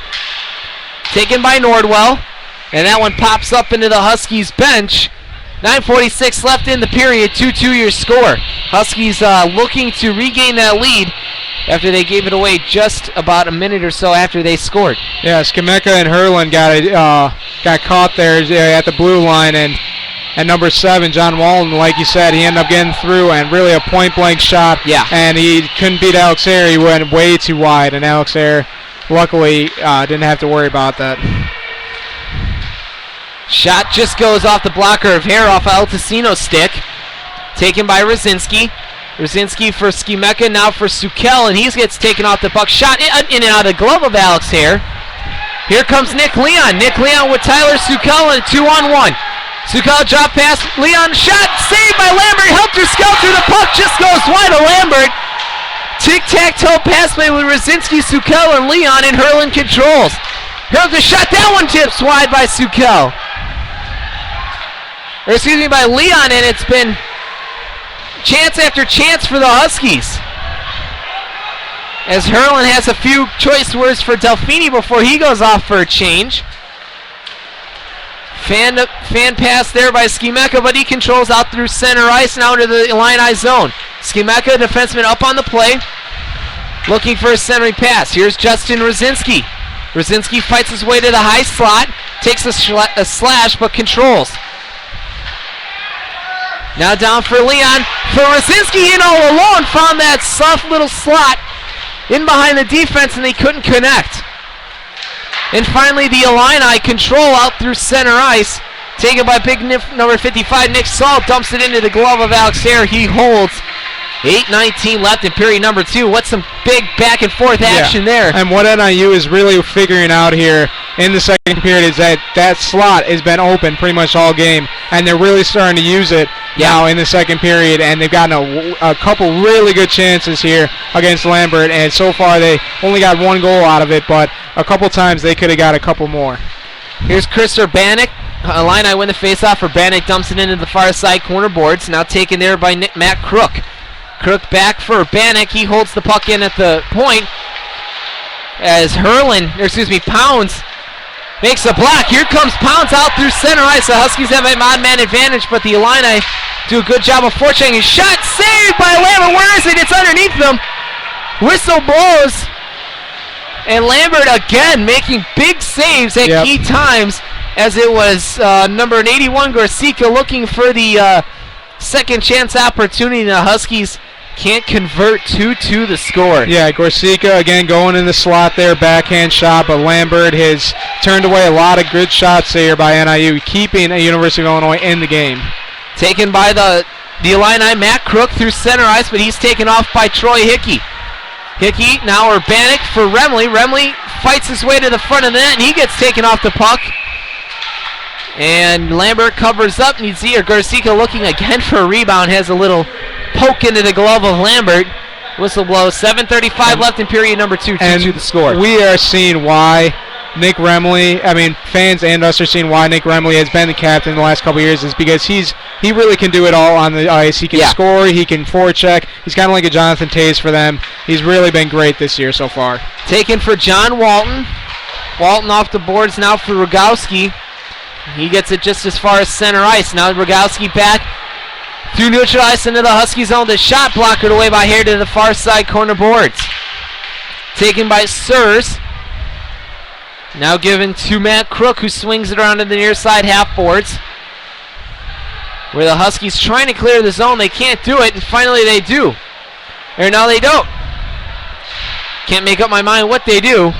That one goes up and into the stands on the far side of the rink. 6:59 left in the period. 2-2 your score here at Fox Valley Ice Arena on Pink in the Rink weekend. Yeah, and I'm sure some fans are wondering how that went off so bad. Is because Nick Remley got a stick on it. It wasn't that bad of a shot that he just went way out over into the right. So another good play there by Nick Remley, the captain of NIU. Face off to the left of Alex Hare. And it's controlled by the Illini's Delfini. Puck comes out to the high slot. Helter Skelter, big save by Alex Hare. Another save, third save, and they can't convert. Alex Hare standing on his head, and the Illini can't bury it. Here's Cantillo. He just kind of swats it down into the Illini zone, taken down by Matt Crook. Giveaway here. Looking for Cantillo for his second goal as a Husky and his second of the season. Back is Brandon Maher, his first shift in, I believe, the second period. Like we said, he coming back from a knee injury as the whistle blows. And what I've seen, it looks like they've kind of went after Maher a little bit tonight. Maher's going to the penalty box for a hold. Yeah. But like you were saying, I think that the University of Illinois, I think they know that he probably was injured for 2 or 3 weeks, so it looks like they're going. I've seen a couple times they've went after him with a couple hits on him. I think that they're trying to, obviously not re-injure him, but they're trying to, it kind of frustrate him since he has that knee injury. So Maher goes to the box, 2 minutes for holding, and the Huskies are 2 for 2 on the penalty kill. As the Huskies control. And another penalty going to be coming up to the Huskies, I believe. And it's going to be 5-on-3 for the Illini as the puck whistle sounds. I believe it's going to be a trip. I think on Troy Hickey. Yep.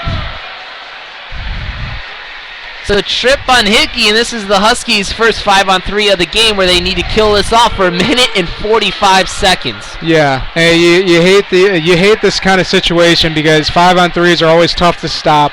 And I mean, it really, for the other team, if they don't get this, that kind of takes the wind out of their sails. So both teams are hoping, one team's trying to get the goal, and if the other team stops them, then that takes the sails out of their team. So big point in the game here. Alex Hare gets the puck off the boards now for Nick Remley through center ice. 1:39 left in the 5-on-3 for the Illini. Remley stops, shot, had to fight that one off was Lambert. Rising shot by Nick Remley. 1:30 left on the 5-on-3, 5:46 left in period number 2. Huskies and the Illini tied at 2 goals apiece. Urbanic, drop pass, and that one's cleared out of the zone by Nick Remley. 1:18 left on the 5-on-3 on the Brandon Maher interference call. As Schwartz sends that one all the way down to Lambert, and he's out to play it. Chris Urbanic now through center ice for Crook. Crook over the Cyclones logo, now cycles into the far side half board, stops at the left point. Now for Urbanic. Urbanic looking for a redirect out in front by Altacino. He couldn't control the hot pass.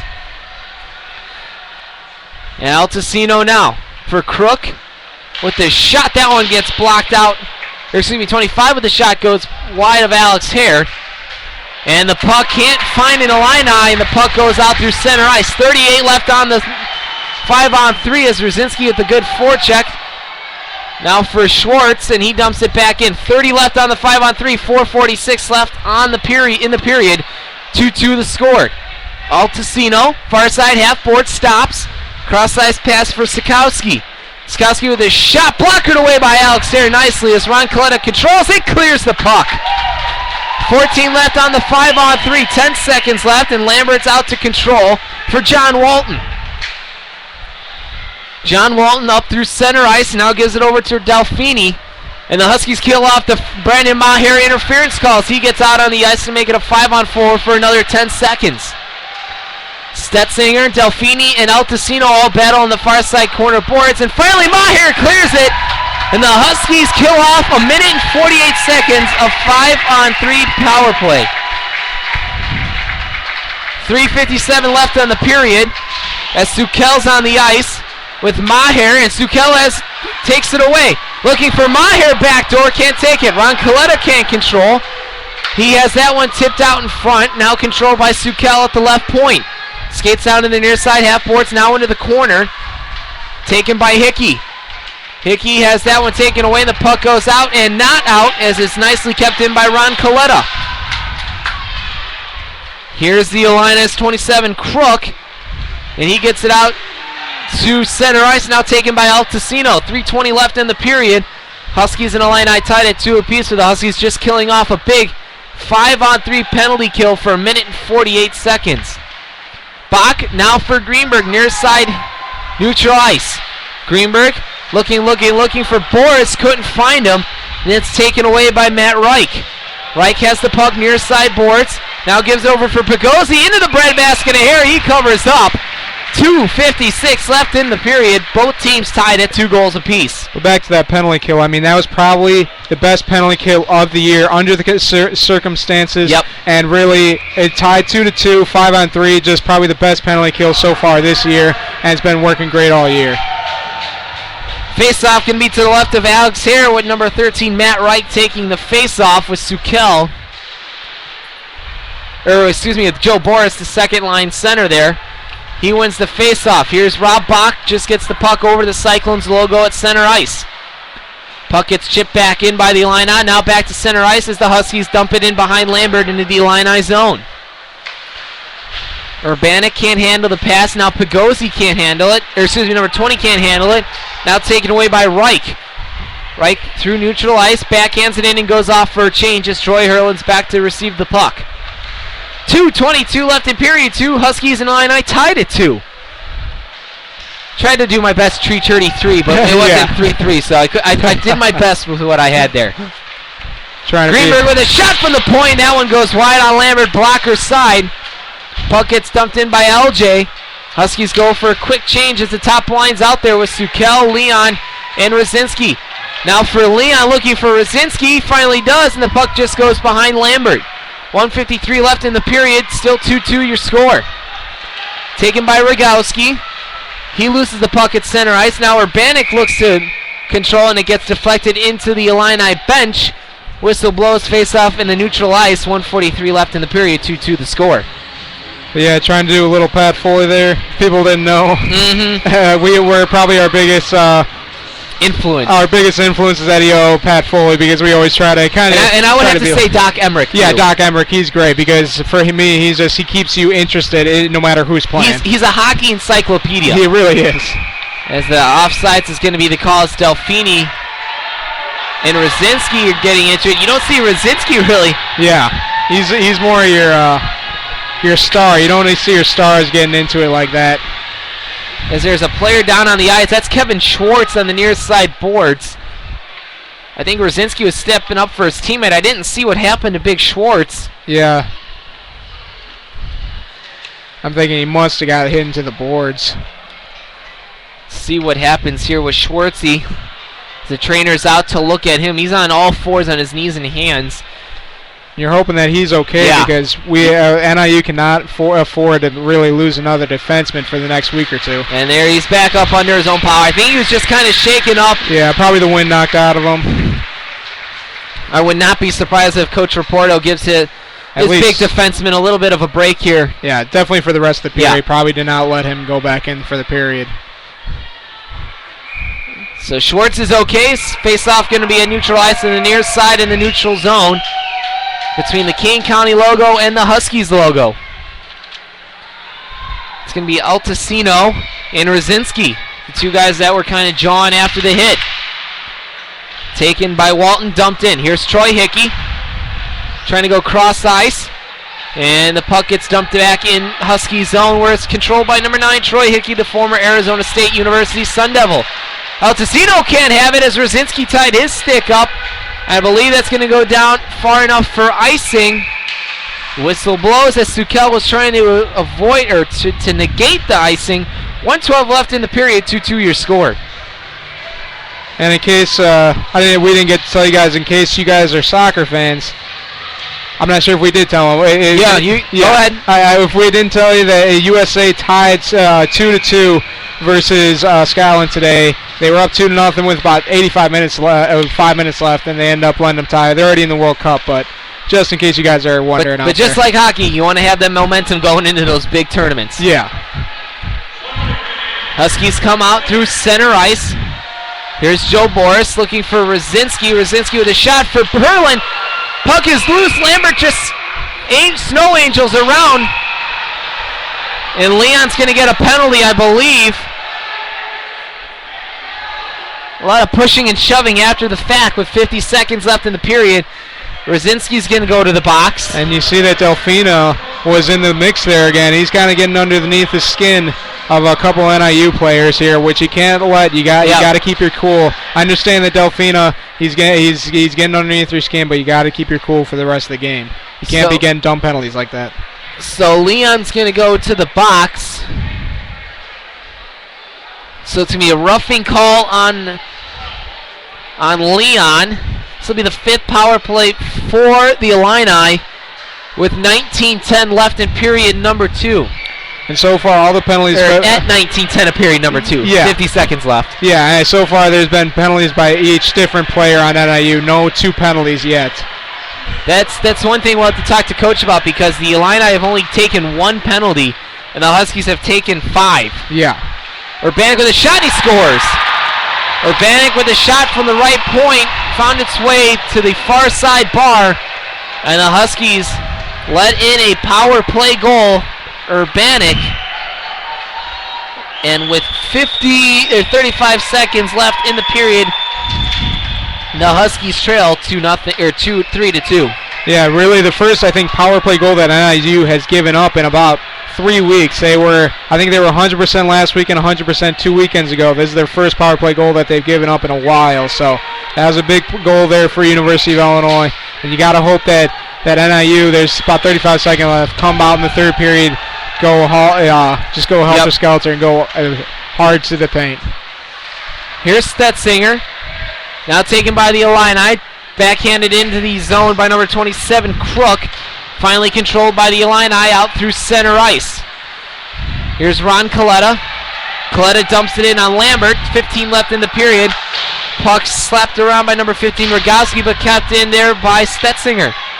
Shot, big save there by Lambert on Skorsika, excuse me. And that's going to do is the horn's going to sound, ending period number 2. Huskies trail 3-2 with a power play goal at 19:15 by Chris Urbanik, and the Huskies are down 3-2 going into period number 3.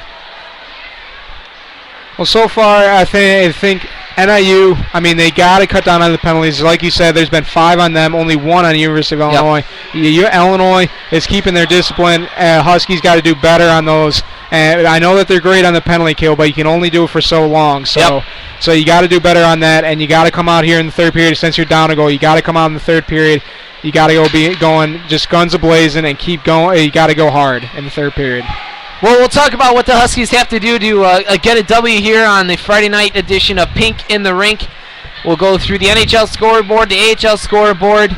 We'll talk Blackhawks like we normally do during the second intermission. So a lot to look forward to here from Fox Valley Ice Arena. Repeating your score, 3-2 after 40 minutes of play. Huskies trail. You're listening to the NIU Huskies Hockey on the NIU Huskies Hockey Radio Network. It's Thursday night, and you're grabbing drinks with some friends. Started off with a pitcher for the table, which quickly becomes 2. There's pool. And there's the photo booth. All right, everybody squeeze in. Say cheese! Followed naturally by an order of wings. And another. Can we get some extra ranch sauce? Then there's the ceremonial nightcap. So what are we doing this weekend? And lastly, it's back to the car, which, if you're buzzed,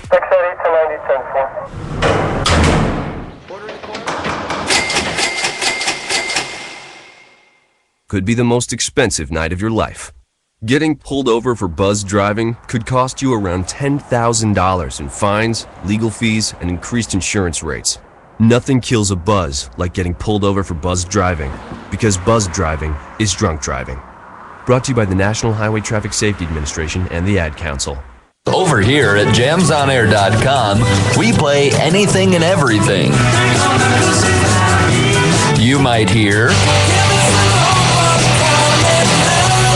Or how about this tasty track? I wanna get you in the back seat, windows up, that's the way you like. We have them all.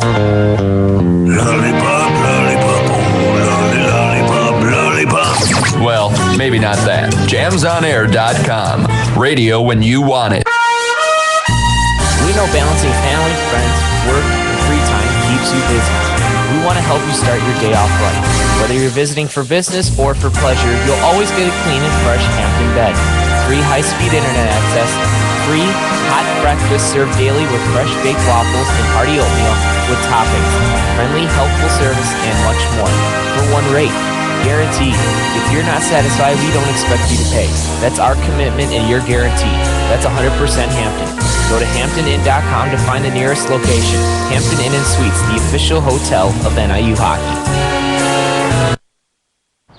Hey, Billy. Yeah? Do you want to go to the state fair? Yeah. Do you want to ride the roller coaster? Yeah. The big one? Yeah. The one with the reverse flip? Yeah. Well, you can't. Huh? You see, Billy, when you throw away money on wasted electricity, you throw away everything you could have done with it, including going to the state fair. Oh, man. Cheer up. This year, your parents will make it right. They're going to visit EnergySavers.gov, where they'll get tips on how to save energy and money. Then they'll add extra insulation and get a few of those Energy Star appliances. They could save hundreds of dollars a year. And you know what, Billy? What? They'll take you to the state fair next year. But I want to go this year. I know you do, Billy. I know you do. Saving energy saves you money. Learn more at EnergySavers.gov.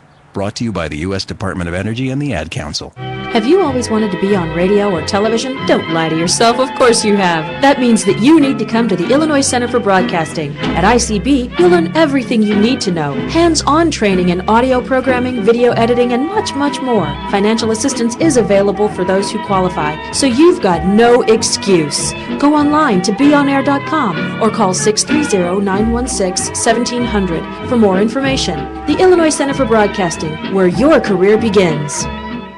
Green light. Hey girl. School zone. I'm getting hungry. Car changing lanes. You want to meet me for pizza? Stop sign. Intersection clear. Yeah. Street. Pizza sounds good. Ballin Street? Girlin Street! It's hard to concentrate on two things at once, like texting and driving. Stop the text, stop the wrecks. How will you stop texting and driving? Tell us at stoptextstopwrecks.org. Brought to you by the National Highway Traffic Safety Administration and the Ad Council. You're listening to NIU Huskies Hockey. Now let's send it back to Stephen and Marcus for more NIU hockey. And we're back here on the NIU Huskies Hockey Radio Network, where the Huskies trail the University of Illinois 3-2 after 40 minutes of play. Huskies had a good period, and then they failed to kill off the penalty to number 92, Nick Leon, roughing there at 19:10 of period number 2, with Urbanik getting a power play goal to put the Illini up 3-2 entering the final 20 minutes of play. Duffy, what were your thoughts on period number 2? A little bit different than period 1 for the Huskies. Yeah, again, if we were doing a boxing match, I would give just a little bit of the advantage to University of Illinois, because they ended up getting 2 goals in that period. NIU just couldn't capitalize on Lambert, even though that the shots were 17-15. NIU ended up winning the shots again, and the face-off dot was about 50-50. Yeah. So it was a little bit better for University of Illinois in the face-off dot, but I would still give it a little bit to University of Illinois, because they were disciplined for one. NIU really wasn't. They still have 5 penalties, and University of Illinois only has 1 penalty. So I mean, the discipline's got to be better for NIU. It really hasn't been good discipline the last couple weekends. They need to do better discipline so they don't have to penalty kill like 4 or 5 times a game, because you could have a great penalty kill, but you can't get offensive chances if you're on the penalty kill. That's what people don't understand. If you're on the penalty kill, it doesn't matter how good your penalty kill is. You can't really get offensive chances if you're always on it for the whole period. So yeah, that's one thing I think they definitely need to change is discipline, and that was Coach Ronaldo's word of the year last year, was discipline, and they haven't had that. Like you said, we've had 5 penalties to the Illini's 1, and we were unable to convert on that power play. So Huskies need to come out, get strong forechecking like they did in the first period. Yep. Win those 50-50 pucks and just start peppering Lambert, because we saw already that he's vulnerable down low, and if the Huskies convert, I don't see them losing this game. Yeah, I mean, I think Lambert really has kept Illinois in this game. He's had about 37 shots on goal. We've gotten 2 on him only so far. Yeah. They've had 30 shots on goal, and Alex Hare has allowed 3 in so far. I think a couple of them weren't really his fault, just lucky bounces, really, and lucky deflections. So I think so far, I mean, it's really been a back and forth game. It really could go either way. Again, like last weekend in that second game that people didn't get to watch, it was an overtime game. But yeah, you got to do better with the discipline. That's my number one thing coming into this next period. Well, it's time to look at the American Hockey League scoreboard here on the second intermission report. Adirondack and Hartford tied at 4 apiece with 36 seconds left in period number 3. Manchester trails Providence 2-1 with 14:50 left in period number 3. Rochester beats Utica 4-1. Hamilton and St. John's are tied at 2 apiece with just underway in the third period. Rockford Ice Hogs lead the Lake Erie Monsters 5-2 with 9:38 left in the period, with Adam Clendenning, Brad Mills, Drew LeBlanc, Victor Svedberg, and LeBlanc getting 2 goals. Svedberg, Clendenning, and Mills for Rockford with 9:38 left in the game. Binghamton trails Norfolk 5-0 with 18:04 left in period number 3, and the late game is the Milwaukee Admirals season opener against the Abbotsford Heat. Now let's send it to Duffy, where he can give you an update on the NHL scoreboard. Well, so far the NHL scoreboard, Phoenix is ended up winning 2-1 with 4:11 left in the third period. Goals by Phoenix by Rob Klinkhammer, and also by Oliver Ekam Larson, and Philadelphia, the goal by Maxim Talbot.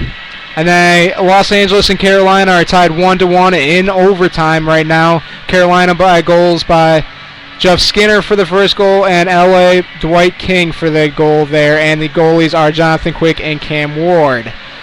Pittsburgh and Florida Florida is up 4-3 on Pittsburgh. 4-3 goals by Pittsburgh. Craig Davis. Craig Adams. Sorry. And Eddie Malkin. And also Pascal Dupuis. There you go. And then Florida, it's Christopher Stieg, an old Blackhawk. Brad Boys. Alexander Barkov. Sorry, and some of these names are very hard. Let's see if you can get this one. Jonathan I have no idea how to say the hell. Huberdeau. Okay, Jonathan Huberdeau. Okay, and then Chicago up 3-2 at the end of the second period. New York Islanders goals by Kyle Acapulco, and then Josh Bailey for the second goal. Chicago, Jonathan Tays, Joakim Nordstrom, and Michael Hanzus for the goals for Chicago. And Dallas is up 4-0 on Winnipeg. 5:17 left in the second. Dallas goals by Jamie Benn, Tyler Sagan, and Alex Chiason, and also Tyler Sagan for a second goal. And for the last game, New Jersey is up 1-0 with 5:38 left in the first period, and the goal by New Jersey was by Adam Henrique. Gee! I have problems with names, okay? That's all right. Hey, I'll give you an A for effort. We're going to take our second break here of the intermission report. When we come back, we'll look forward to period number 3.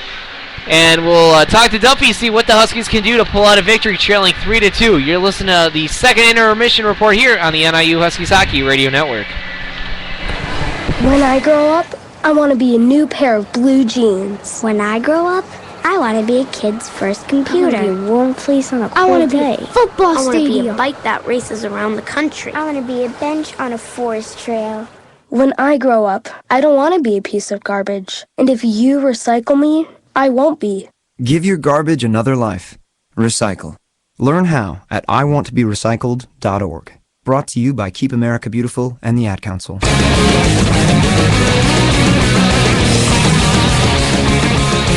Gunzo's is your non-stop shop for all things hockey. Gunzo's carries all major brands such as Bauer, Easton, Reebok, Nike, CCM, and Ward. Gunzo's caters to not only players, but to teams as well, with the ability to take team orders. Gunzo's can customize jerseys, socks, t-shirts, warm-ups, and hockey bags. They have 3 convenient Chicagoland locations in River Forest, Morton Grove, and Chicago. Gunzo's is also the official equipment supplier of the Northern Illinois Huskies. Gunzo's Hockey Headquarters, where you will be treated like a pro. A boy born in Joplin, Missouri was fascinated by anything with wheels and a motor. The odds of him going on to fascinate millions with his talent, 1 in 260,000. The odds of him having 15 career NASCAR victories, 1 in 1.7 million. The odds of a child being diagnosed with autism, 1 in 88. I'm Jamie McMurray, and my niece has autism. Learn more at autismspeaks.org/signs. Brought to you by Autism Speaks and the Ad Council. You're listening to NIU Huskies Hockey on the NIU Huskies Hockey Radio Network. And we're back here on the NIU Huskies Hockey Radio Network. We're just about ready to start period number 3 here at Fox Valley Ice Arena in Pink in the Rink weekend, supporting the Cure for Breast Cancer, teaming up with Susan G. Komen for the Cure here. The Huskies trail the Illini 3-2 with the final 20 minutes just about ready to get underway. Stephen Duffy, what do the Huskies have to do to come out with 2 goals at least to take the lead and win this game? Well, really, like I said, I think that what they really need to do is just stay off the penalty kill, stay off the discipline, because I think on even strength, they are the better team. They're the faster and bigger team, and if they can just stay off the penalty kill and stay very disciplined, I think they could get the 2 goals that they need here in the third period. Maybe even 3 goals if they can stay disciplined in the third period and end up winning 4-3, 5-3, I would say. But so far with my keys is, 1, they had to get the crowd into it, which they really haven't done because they ended up losing that period 2-1 really in that period. And then my second key was, if you had the lead, you had to keep it, which they did have the lead 2-1, and they couldn't keep it. And then my third key was Alex Hare had to have a good next two periods, and he let up 2 goals in that second period. So if he can stand on his head here in the third period and not let any goals in, I think NIU has a chance to win this game. And for me, you have to be disciplined. Stay out of the box unless it's... Don't take any dumb penalties is what I should say. Yeah. If you're the Huskies, as well as win those board battles, those 50-50 pucks, and get on the forecheck and try to force turnovers behind Lambert, because we've seen that he's shaky early and often through the 5-hole.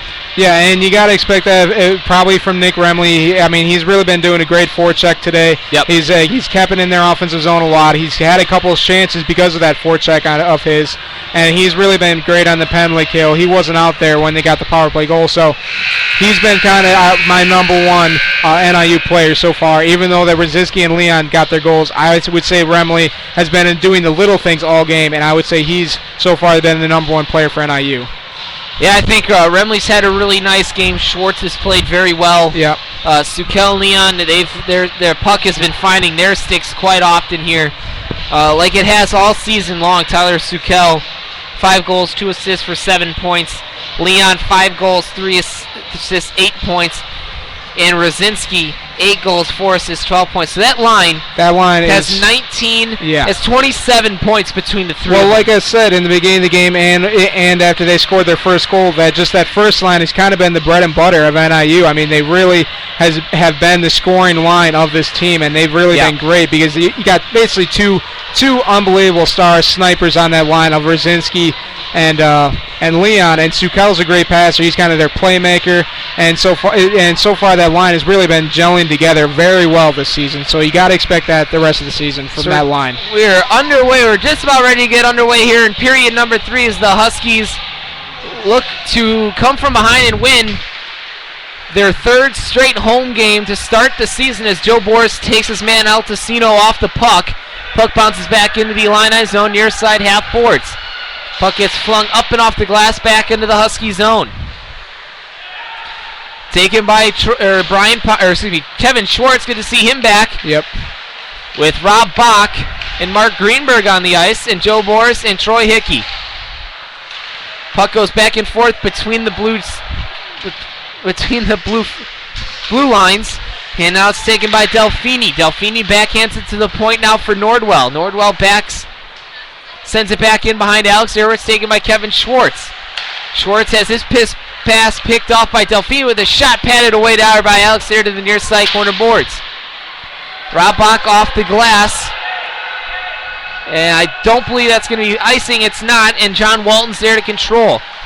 Now giveaway for Boris, who tries to send it to the far side corner boards. Now here's Tyler Sukel. First line's out on the ice. Excuse me, not yet. As Greenberg's still there, looking to get Rosinski on the ice. Now he does. Shot from the point, and Lambert dives on it, but he can't save it.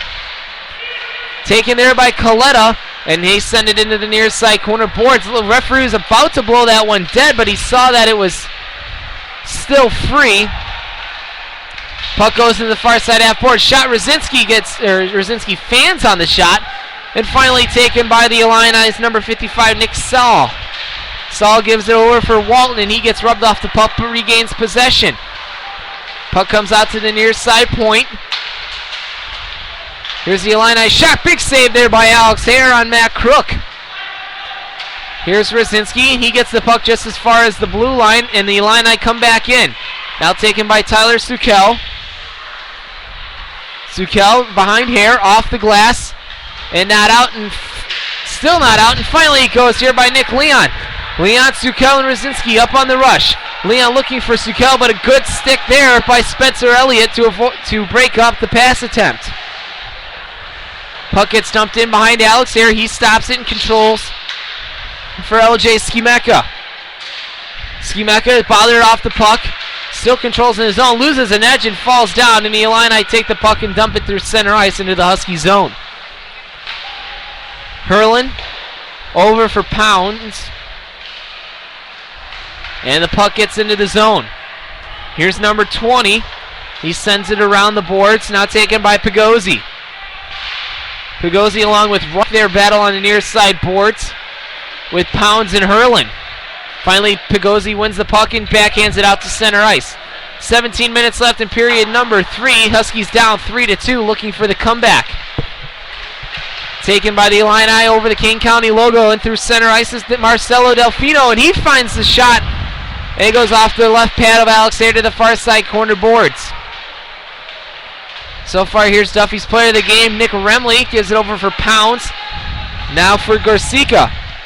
Pounds fights his way into the zone. And I believe that's going to be an offside call. Yep. On the Huskies. Whistle blows. 16:33 left in the period. 3-2 Illinois. So far, I don't think Northern Illinois has gotten a shot. I think they've gotten one shot on goal on the goalie of Illinois. And Illinois has gotten 3 shots on goal. So far, not a lot of shots in the first 4 minutes of the period here. And the Huskies control down in the near side corner boards. Brandon Niedzila on the forecheck. Troy Hickey keeps that one in, and Lambert gloves it out of midair. He holds on. Whistle stops play. 16:19 left in period number 3. Huskies down 3-2.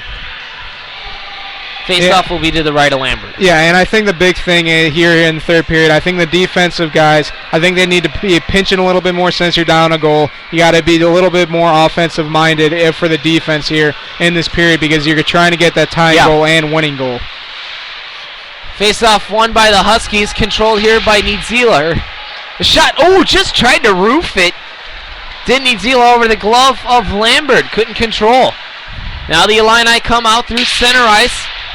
Puck gets tipped in off the stick of Rogowski. Here's out to play. Huskies control through center ice, now giving up. Flip shot there, now controlled by Kevin Schwartz. Schwartz gets that puck as far as the blue line as Walton controls. Walton walks in, now controls far side half boards, backhands it in behind Alex Ayer. Here's Brandon Maher. Maher and Niedzila up on the rush. Niedzila on a 1-on-4 tries to skate around his defender. Couldn't do it as the Huskies were going for a full sail change. Here's Delfini. Delfini dumps it back down for Sikowski. Delfini has the puck taken away. Now Sikowski behind the net. Back for Delfini near side corner boards. Back for Sikowski, and he has a blowout, and they lose the puck by the Illini regaining possession. Up off the glass, they clear the zone to center ice, Husky zone. Here's Danny Stetzinger. Here's Delfini. Delfini loses the puck, but taken now by Cardona.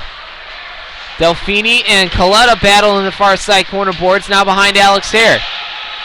Here's Joe Boris. Coletta and Cardona battling, and finally taken away by Danny Stetzinger. Looking for Rob Bach, taken by Altacino into the glove of Alex Hare. He covers the puck up. Whistle blows, 14:34 left in the game. 3-2 Illinois. It really, I mean, even though that it's 4-2 so far, University of Illinois in shots, there really hasn't been a lot of big chances here in this period in the first 6 minutes. I mean, you got to expect Northern Illinois, if they want to get a goal, they need to get those big chances because they can't just expect to get those easy goals against Lambert in this period because he's just been really on top of his head the whole game. Here's Sukel, the near side half boards, now taken there by Sirs. Whistle blows, and I believe it might have been a hand pass. So nonetheless, whistle stops play, 14:22 left in the period. Huskies down 3-2. Yeah, and it's back to the first line of Brzezinski, Leon, and Sukel, so you got to expect this line to maybe do something on this shift and maybe get a goal. Huskies win the face-off, and they control behind Lambert. Now taken by the Illini's number 19. He comes out through center ice, near side boards. Shot saved by Alex Hare on Nick Sir's rocket of a shot from the point. 14:08 left in the game. Huskies trail 3-2. And in case you guys missed last weekend, Brzezinski, I think he ended up having four goals last weekend, and I think 6 points. 6 points and 4 goals. Yeah. He had 3 goals on Friday and a goal on Saturday.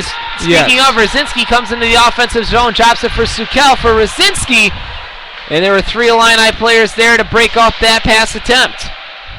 Nick Leon dumps it in around behind Lambert for Sukel. Now for Brzezinski, can't get his shot off. Skimego, the shot, that one goes high and wide on Lambert, and the puck comes to center ice, where Troy Hurley can control. Hurlin back into the zone, skates near side boards, looking for Brzezinski or Leon. Leon and Brzezinski looking very fast from Leon, and he can't control. Finally, Leon has the puck. Leon kicks through a stick, now taken by Sukel. The fire of a shot is saved by Lambert. That one's sticked away to the corners, and the puck clears the zone. No icing as Skimeka had to go back and touch it. Here's Hurlin for Leon. Leon bothered there by number 67, Tyler Schmidt. Whistle blows. It's going to be a hooking call. It's going to be on the Illini's number 27, Tyler Schmidt. Or 67, and it will be. So the Huskies go on their second power play of the night. Their first since 1835 of the first period. And remember, they couldn't get a power play goal in that first one, so you got to expect that this power play it's really good. So you got to expect that they're going to capitalize and tie this game up here in this power play. Huskies control. They are on the power play, second of the night, as Hickey has a little blowout, can't control the pass, and the puck comes down by Alex Hare. Hare leaves it for Hickey. Hickey comes out of the zone for Justin Brzezinski. Now for Joe Boris, good stretch pass there. Drop pass for Rob Bach, near side half boards. Bach for Brzezinski, now for Boris. Boris rotate with Bach, Brzezinski. Now for Bach, and a big save by Lambert, and the puck is loose. Now controlled by Jobo. Here's 21 Boris. Boris to the right point for Brzezinski. Now down to the faceoff circle for Boris. Back for Brzezinski with a shot looking for a tip. Wasn't there from Greenberg. Bach, now for Boris. 1:10 left on the power play. Brzezinski with a shot again, and that one's finally cleared down by number 7, John Walton. Huskies doing a good job of cycling the puck from behind the net, but just haven't been able to get any grade A opportunities. Oh, Brzezinski gives a nice hit. No penalty called, just shoulders his way through the defender. Brzezinski stops for Boris.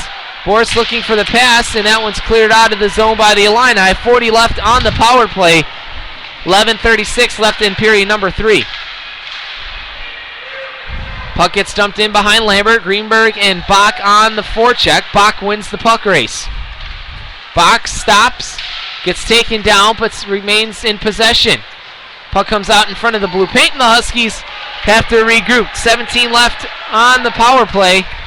Huskies trail 3-2 here in 3-2 here in period number 3.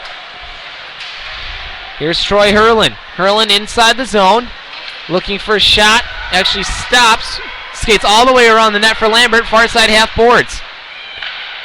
Now for Leon. Leon with a shot into the glove of Lambert. He saw that one all the way.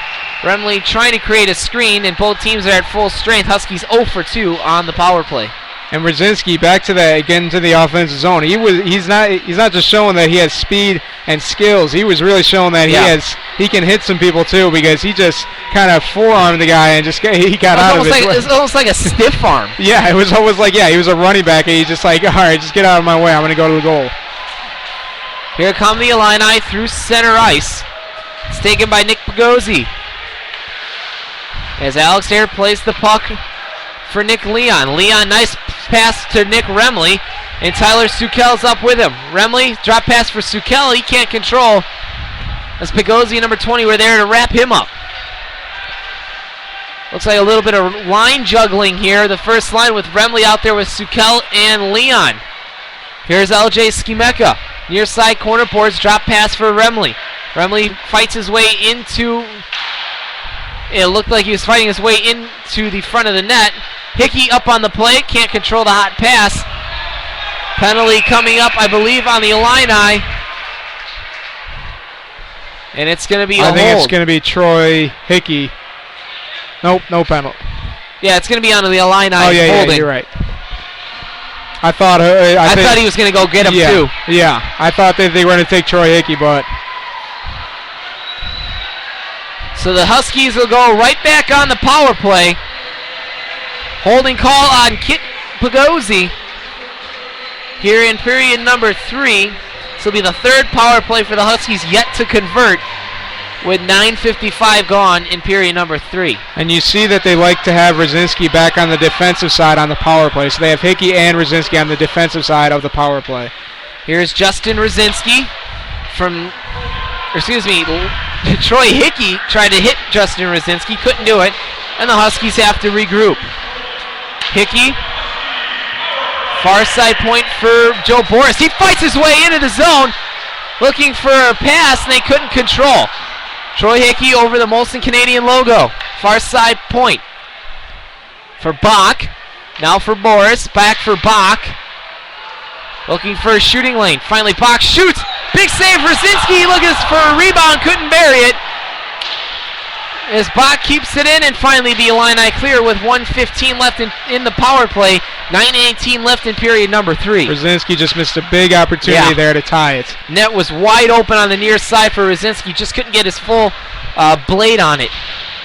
Brzezinski down for Greenberg. And Bach there on the forecheck.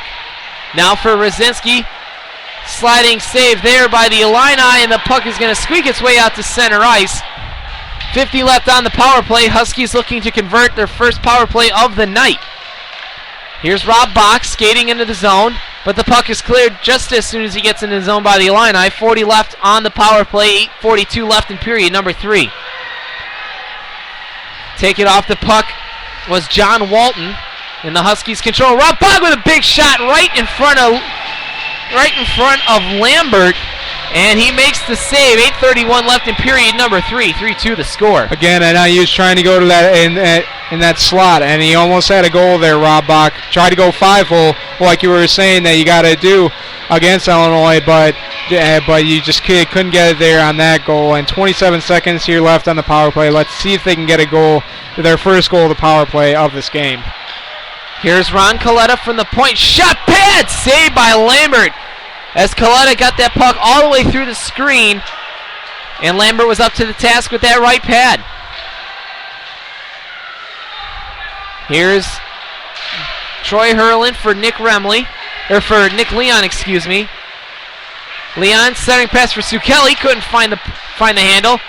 And here's Remley with Leon with the shot. Wrong Nick. Lambert covers up the puck. 8:02 left in period number 3. Huskies trail 3-2.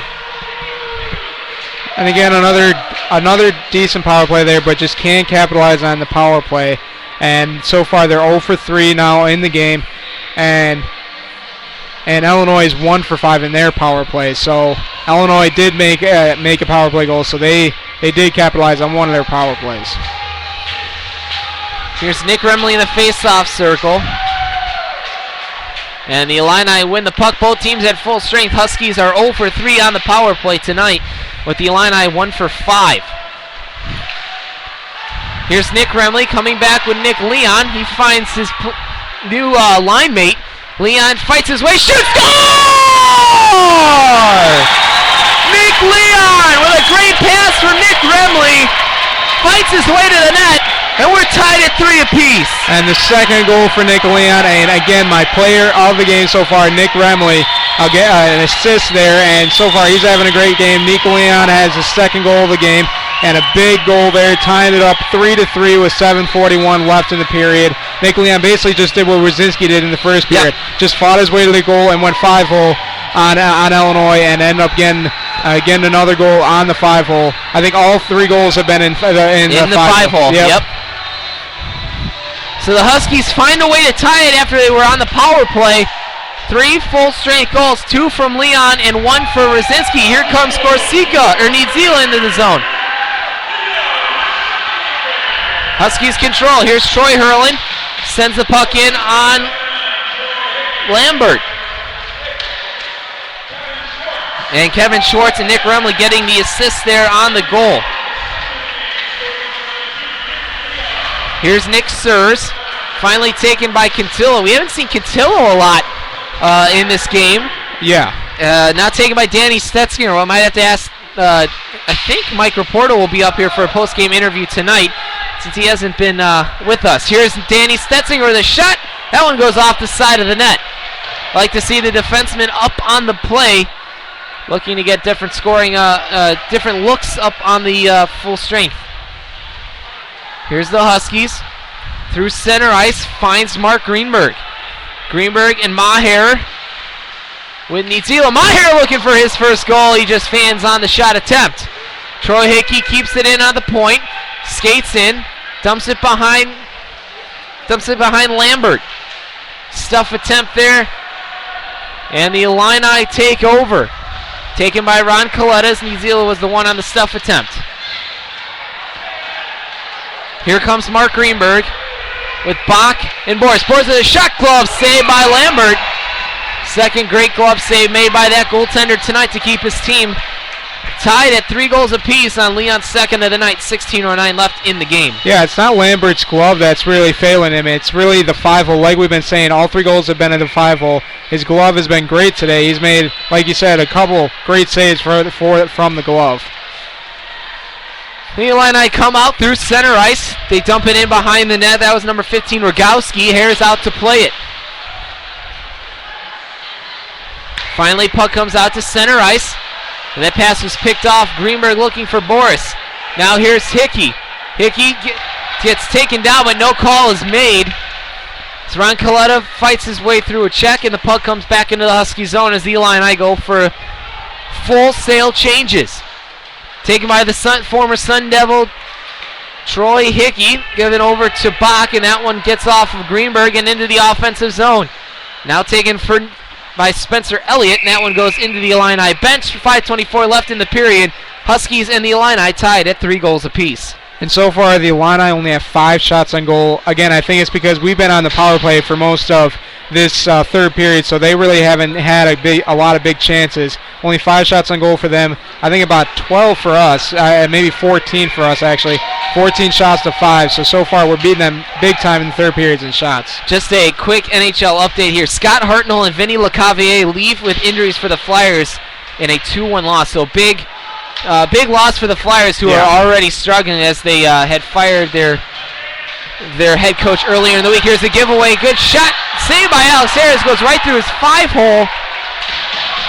Should be icing that one, or offsides, and that one isn't called. Finally taken by Troy Hurlin up through center ice, now through into the Huskies, into the Illini zone. Shot pad saved there by Lambert, and the Illini clear the puck out of the blue paint. Taken by Delfini. Delfini up on the rush, now he has number 25. Delfini, Altacino, and he calling for the puck is Nordwell. Nordwell down for number 20 on the near side corner boards. He swings it around to the far side corner boards where it's picked up there by Altacino, bothered by Nick Leon. Altacino has it, far side half boards, looking for the shot into the glove of Alex Hare. 4:20 left in the game. We are knotted up at 3 goals apiece on Nick Leon's second goal of the night. And we might see another overtime like we did last weekend and I think 2 weekends ago. So far there's been an overtime.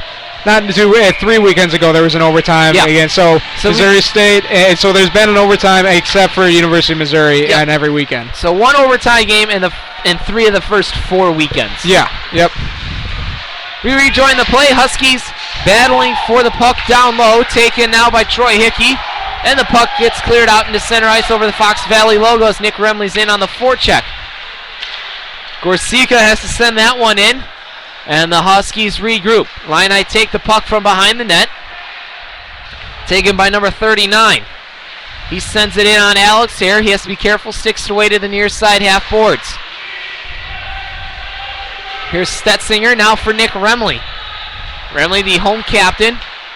Off the skate, here comes Brian Pounds with an opportunity. Pounds with a shot fought off by Lambert into the protective netting. As Troy Hickey was up on the rush with Pounds.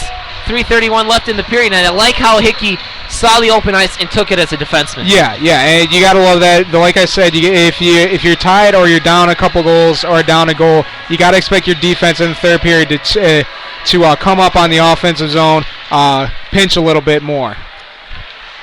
Illini win the face-off. Nick Sears controls far side half boards into the Illini zone. Nick Remley looking for Dipsy-Doo. Joe Boris with a shot. That one flutters just off the blocker.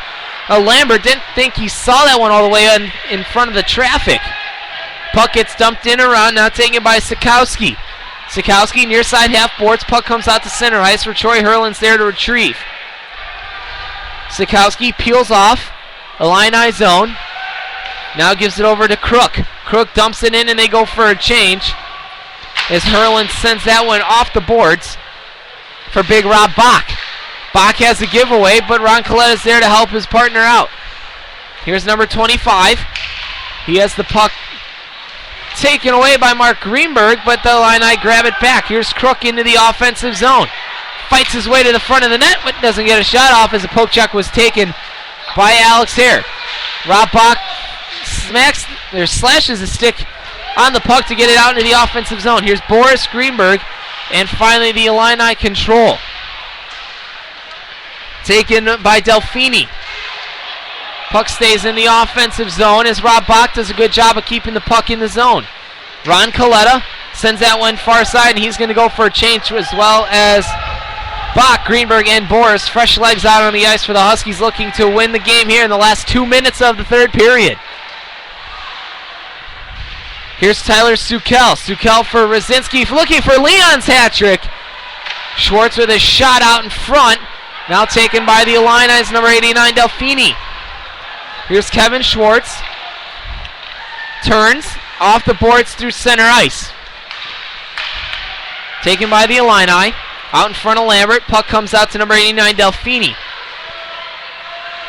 Delfini and Nick Sears in on the forecheck. Hare sticks that one all the way around looking for Nick Leon. Can't control. Sukel looking to have a breakout. Here's Troy Hickey for Tyler Sukel. Sukel waits looking for Leon as that one gets sent in on Lambert, and Leon gets taken down. Whistle stops play. 1:15 left in the period. 3-3 to score. It looks like they might be calling a roughing on. I think a roughing on Illinois and on so I think it's going to be 4-on-4 for the last minute. Because Leon had a late smack there on Lambert after the whistle had blown. So number 3 is the penalty for the Illini. That's Nick Sears, and Leon's going to get his second consecutive penalty with 19 with 18:45 left in period number 3.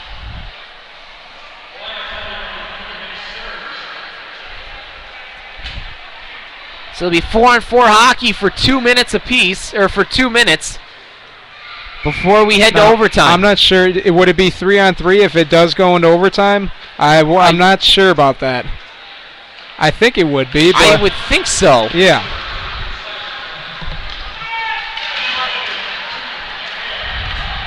So 2 roughing calls on the play as Delfini has his shot, Altesino has his shot blocked. Taken by Remley. 1 minute left in the period. 4-on-4 hockey for 1:42.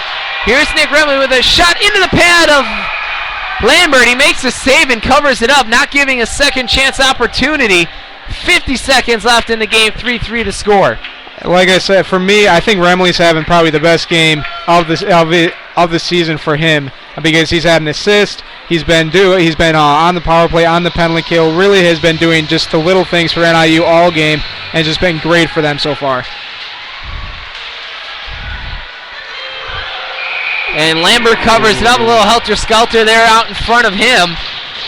Blackhawks still up 3-2 with 4:43 left in the third period. Joachim Nordstrom, Hanzus, and Taves goals for the Blackhawks.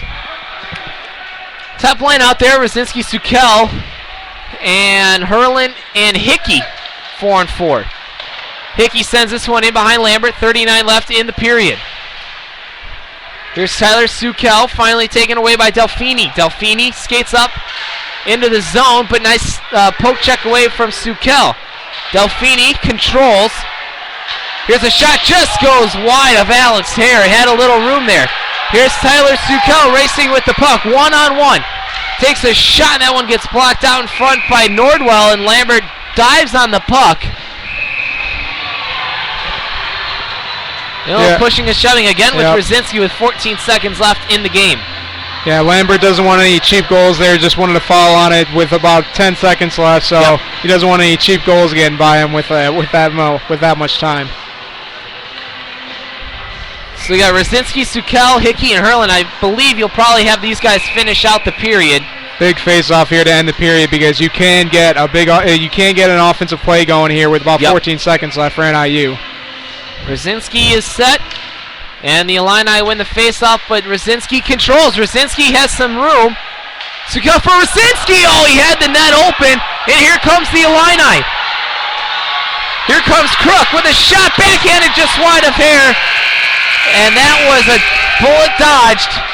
And Alex Hare is not happy with his teammates as they let up a odd man rush. So we go to overtime with both teams 4-on-4 hockey, but like we said, it could be 3-on-3. Yeah, and it was almost like the Blackhawks there a couple days ago when they were trying to pinch up and trying to get a goal before the end of the game, and they ended up letting a 2-on-1 going the other way, and they ended up losing with 20 seconds left. That almost happened there with NIU, allowing a breakaway with about 5 seconds left. Almost got a goal. So it'll be 5-minute overtime before we go to a shootout if nothing is decided then. Huskies looking to go 3-0 at home so far this year after sweeping Mizzou and avenging their overtime loss to the Robert Morris University Maroon Eagles last weekend at the Edge in Bensonville. And you can see the refs. I think the refs are even trying to figure out if it's 3-on-3 or 4-on-4. Well, while we have some time, let's go over some NHL scores here. The Huskies. Hawks still up 3-2 on the Islanders with 4:18 left in the game. Dallas up 4-1 on Winnipeg, 7:06 with Jamie Benn, Tyler Sagan with 2 goals, and Alex Cheeson getting a goal for Dallas with Blake Wheeler for Winnipeg. New Jersey, Calgary tied at 1 apiece with Dennis Weidman and Henrique scoring it respectively for Calgary and New Jersey. Phoenix stays hot. They beat Philadelphia 2-1 with Klinkhammer and Oliver Ekman-Larsson getting goals for the Coyotes. LA wins in a shootout over Carolina 2-1. And Pittsburgh falls to Florida 6-3 with Brad Boyes, Chris Versteeg, Jonathan Huberdeau, Alexander Barkov, and Tomas Fleischmann getting goals for the Florida, as well as Brad Boyes having hit 2 goals on the game. So Florida, after getting routed 7-2 by the Lightning last night, come back and win 6-3 against Pittsburgh, and Phoenix stays hot over Philadelphia, like we said during that break.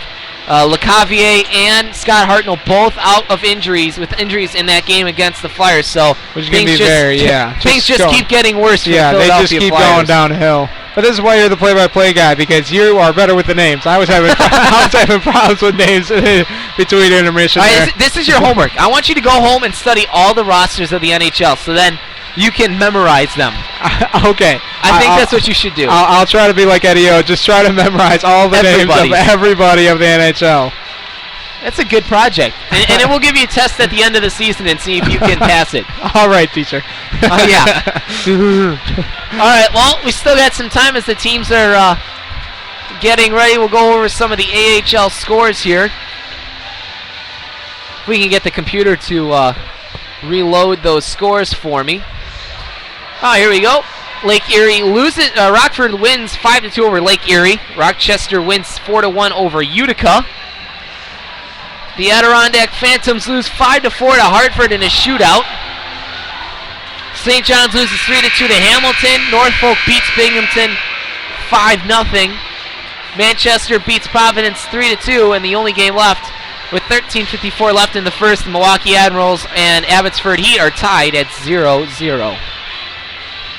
And like we thought, it looks like it's going to be a 3-on-3 for about 45 seconds in the overtime.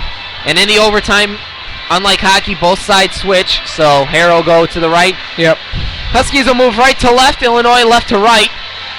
Hare is in his net, and we're ready for 5-on-5 hockey. Like I said, Huskies looking for their third straight home win of the season and get their fifth win of the year. Or sixth win of the year, excuse me. You know, all the shots that NIU have had, they've had 21 shots in the third period, so they've had about, I'd say, 60 shots this whole game. So, yeah, Lombard has really had a great game here. 3 goals only allowed on like 60 shots. So it's going to be Boris, Schwartz, and Hickey.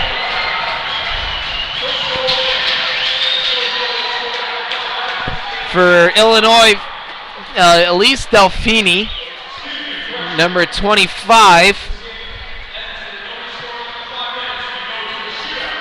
And then Urbanik, I believe, for Illinois. They will go to a shootout if the overtime does not end up having because it is a MACA conference game. So you have to go to a shootout, yes. Valuable points up for grabs here. As we're underway in the overtime, Huskies control. Kevin Schwartz for Troy Hickey. That one's taken away now by number 25. Far side for Urbanik. Bannock back for 25. High slot shot saved by Alex Hare. Whistle blows. 4:45 left in the overtime. 3-3 your score with 30 seconds left on the 4-on-4 or 3-on-3 hockey before we'll go 4-on-4.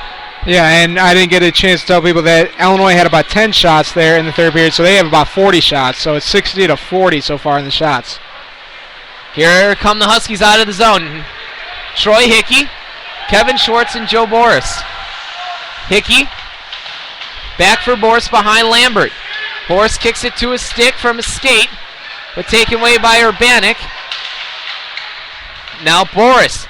Boris fights his way from a check, swings with it, loses the puck but regains possession. Schwartz with a shot, pad save there by Lambert. Second chance by Hickey, couldn't bury it. Both teams at full strength. Here comes Nick Sturz out of the box with a shot. That one goes wide of Alex Hare, but here comes 25. He gets taken off by Kevin Schwartz. Still has possession. Taken by Boris for Hickey. Hickey back for Boris. So it's Leon, Boris, Schwartz, and Hickey on the ice. 2D, 2 forwards. Nick Leon looking to give it to Boris, but he couldn't handle the pass. Here's Nick Sturz. Nick Sturz dumps it in the line. I go for a change. Harrod back to receive. Schwartz looking for a pass for Leon. He gets a stick on it and fights his way through a check. Here comes Nick Leon looking to end the game for a hat trick. Leon with a shot. That one sticked away by Lambert. Here's Tyler Sukel. Sukel gets taken down with a shot from the point. Would be Justin Rosinski, or excuse me, Troy Herlin. 3:17 left in the overtime. 3-3 the score. And in case people have missed the interview that I had with Coach said that they wanted to get a lot of shots on goal on Lambert because all the goalies for University of Illinois have a goals against over 3. So that's what they wanted to do to get goals on him. Oh, good takeaway here by Ron Coletta. Ron Coletta's up. Ron Coletta with a shot. That one goes. Where is it? It's underneath Lambert. He makes the save, and we got some pushing and shoving. Wow. After the play. It's an unbelievable save there by Lambert. So it's Rosinski, Sukel, and Coletta up on the 3-on-2, and Lambert makes an acrobatic save. Coletta tried to get it over his blocker there, but ended up he just couldn't get it up high enough to get it over him.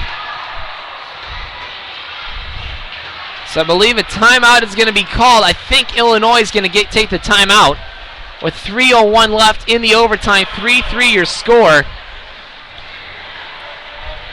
So it looks like it's to be Sukel, Rosinski, Hurlin, and Coletta on the ice for the Huskies. And if we end up do go into a shootout, you guys got to remember that back in Missouri State, we went to a shootout, and Rosinski and Leon were really amazing with their shootout goals. I mean, they completely faked out the goalie. So if we do go do a shootout, I'm not too worried because it's almost like a Patrick Hint, Jonathan Tays kind of 1-2 punch there with those two, and they can really do whatever they want with the puck. So and I think if I recall, Leon actually called his shot. Yeah, he did, which was kind of funny. Yeah, called a shot on the bus and connected. Hawks win 3-2 over the Islanders. And they get off the Schneid and get 2 big points. Yeah. And they turn around and face the Buffalo Sabres tomorrow at the United Center. You got to hope that from Javi Bulin. He's our backup goalie. He only allows 2 goals, so that's pretty good from your backup goalie there. You got to hope that for the rest of the season. Hopefully he can stay healthy and be a good backup goalie to Corey Crawford. All that confidence in your backup goaltender. Yes. Here's Rosinski. Shot! Oh, and Sukel can't bury it in the backhand. He had it wide open. Lambert doesn't have a stick. Oh, Rosinski fed him, and he couldn't bury it. Out come the Illini. Here comes Matt Crook over the line, and he dumps it in the far side boards. Hurlin's there, now taken by Walton. Walton skates with it down low for his partner. Looking backdoor for Bennett, couldn't bury it. Here's Walton. Walton, a shot, pad save there by Hare. Miscommunication by Coletta and Sukel, and the Illini control. That one goes wide off the stick of Crook. Now taken by 25. He finds and fires, and that one gets blocked out in front. Here's Rosinski. Rosinski threw a skate up with Urbanik, and he takes that one and sends it off the glass, far side glass. Comes this Crook. Crook gets taken off the puck. Here comes Troy Hickey as he was trying to sprint Greenberg. Couldn't do it. 156 left in the overtime before the shootout. Greenberg has his pass sticked away by Lambert and taken away by the Illini. Here comes Delfini. Delfini over the Cyclone. Lolo through center ice with a shot. That one goes wide on Alex Hare. 140 left in the overtime. Troy Hickey in on the forecheck. Here comes a shot from the point. No, they fake. They swing it over for Walton, and Walton's shot gets blocked out in front. Alex Hare gets tripped over. Doesn't have a stick. Alex Hare has no stick. Finally, Troy Hickey's there, and now Alex Hare goes and grabs it. 1:15 left in the overtime. Remley just hands that one over to the Illini's Delfini. Now taken by Hare. Backhanded pass. Up through center ice. Here's Nick Remley. Nick Remley. 1 minute left in the overtime. Nick Remley fights his way through check. He's going to draw a penalty. And the Huskies are going to go on the power play with 53 seconds left. Holding call.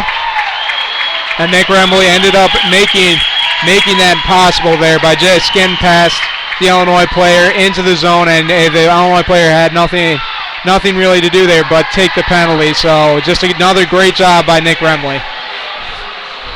So at 4:07, the Huskies are going to take their timeout. They're going to go on the power play for the remainder of the overtime. It'll be a 4-on-3. It's going to be 41, Drew Sikowski. There you go. Got that one right. Yeah. There you go. Sikowski sits. And the Huskies call a timeout. You saw immediately, as soon as that power penalty was called, Mike Raporto was giving the tee for the timeout. Yeah, because you need to take a timeout here. Try to get an offensive play going into this power play on a 4-on-3 here. So this is a big face-off coming off the timeout. So the Huskies, I'm guessing you'll have Leon, Hickey, Sukel. And I would not be surprised if Coach Raporto sends out a third forward, and he's going to. Yep. It's Rosinski. Nick Leon, Boris, and Rosinski, and Hickey. So 3 forwards, and 1 defenseman. That's kind of a defenseman forward. So you got basically 4 scorers here on the line. Here's Joe Boris, Leon, Hickey, Rosinski. Urbanik, 25. Altazino on the ice for the penalty kill. Lambert in the net. Joe Boris wins the face-off in the Huskies' control. Rosinski, backhand pass for Boris. Boris looks, backhand for Rosinski. Rosinski for Boris, down low. Boris looking for Hickey, and they clear the puck. 30 seconds left in the overtime. Alex Hare sticks it away for Justin Rosinski. Rosinski needs to use the speed over through center ice, and he does. Gets into the zone with no problem. Rosinski with a shot. Pad save there by Lambert. And the Huskies can't get any shots on goal, or at least 2. 15 left in overtime. Last chance for the Huskies here. One last rush. Here comes Nick Leon with 10 seconds left in the game. Leon looking for the head trick. Oh, he gets taken out. Taken by the Illini, and that's going to do it. We're going to go to a shootout here on the Friday night game at Pink in the Rink. And like we said, you got to expect that in the shootout here, it's going to be Rosinski, probably the first shooter, Leon second, and probably your third scorer would probably be Sukel, or maybe Boris, or actually Greenberg would probably be your third one. So those are going to be your probably 3 big shootout guys here. Yep. So it'll be, like you said, I'm guessing Rosinski and Leon because they got 2 goals. Greeny's usually a proven shootout scorer. Yep. Joe Boris as well. He had a game winner last year against SIUE, which resulted in a big brawl. So we know he can get it done. Again, like we said, it's kind of like the Blackhawks. You got the 1-2 punch of Rosinski and Leon, Patrick Kane, Jonathan Taze, and then you kind of have a couple guys that you can choose from for that third shooter. Usually a guy that's having the best game. So he maybe could go with Nick Remley because Remley has had a great game so far. So refs are in front of the Huskies bench writing down who they're going to send out there. And it looks like Leon's going to be the first one to shoot for the Huskies when we get going.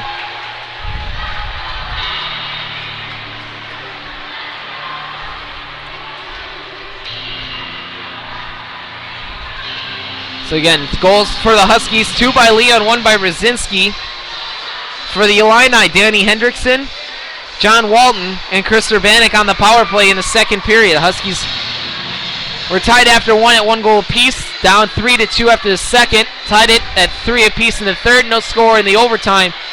And we're headed to shootout here in this Maca Gold Conference matchup between the University of Illinois and the Northern Illinois Huskies. And in case you guys want to come to watch us or listen to us tomorrow, the game's going to be at 5:30, not 7. So it's going to be a little bit earlier. If you want to listen to us, if you can't make it out here because of the NIU homecoming football game, just listen to us on NIUhockey.com. There is a link right on the top of the page. Huskies had the chance. They're going to elect to defer as Matt Crook is going to shoot first for the Illini. Home team gets to pick if they shoot first or not, and they're going to give the opportunity to the Illini.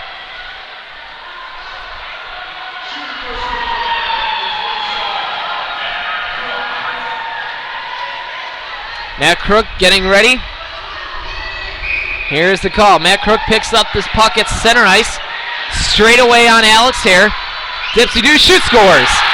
Crook scores under the left pad of Alex Hare. Alex Hare not happy with himself there. He just, numbers 27, Matt Crook just came in there, just ended up going 5-hole on Alex Hare, and Alex Hare is just not happy with himself. Nick Leon going to be first to shoot for the Huskies, already down 1-0. Nick Leon picks up the puck at center ice, comes again straight away, now goes out to the left, back to right. Fake shot saved by Lambert. Tried to kick, little kick motion there to psych him out. nothing doing. And after one round, the Illini lead. And it's going to be number 91, Anthony Altesino, shooting second for the Illini.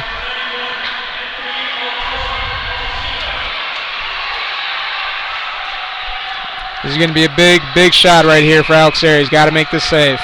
Altesino picks up the puck, goes wide right, now back up through the middle. Poke check, shoot, scores.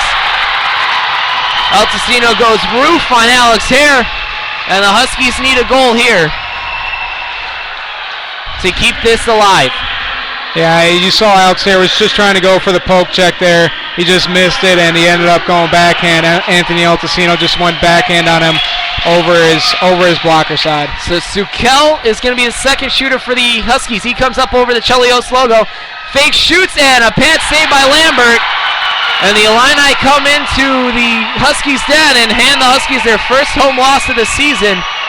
4-3 is the final as Lambert stands tall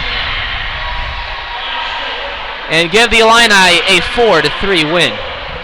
For me, I mean, Lambert, he's just an unbelievable game there. I think he had altogether about 65 shots on goal throughout the 3 periods and the overtime, and making 2 saves in the shootout. He just had an unbelievable game today, standing on his head. He's the reason that they won this game, University of Illinois. Yeah, just couldn't. I mean, he stood tall when he had to. He had to make the big saves in the shootout. He made 2 big saves on 2 great scores in Sukel and Leon, and Heron was just not on his game tonight in the shootout, and you can tell he is visibly upset with himself. And not that he should be, but that's just the way he is. Yeah, very rough on himself. Yeah, he's always. I mean, that's most goalies, that they're very rough on themselves if they don't make saves like that in shootout, and because you need to make those big saves in the shootout goals. And the first one, he really upset with himself, and they went 5-0 on him. Number 27, Matt Crook, and then the second one, he tried to go for the poke check, ended up going over his blocker side and beating Anthony Altesino. So just 2 good goals there by University of Illinois.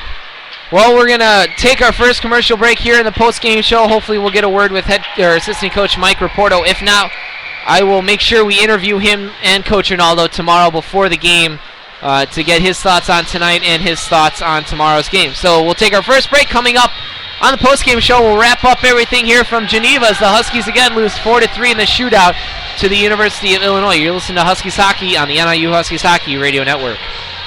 Hey, Billy. Yeah? Do you want to go to the state fair? Yeah. Do you want to ride the roller coaster? Yeah. The big one? Yeah. The one with the reverse flip?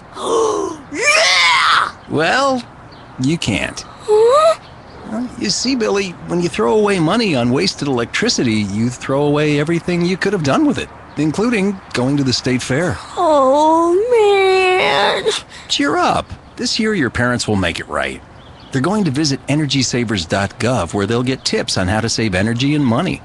Then they'll add extra insulation and get a few of those Energy Star appliances.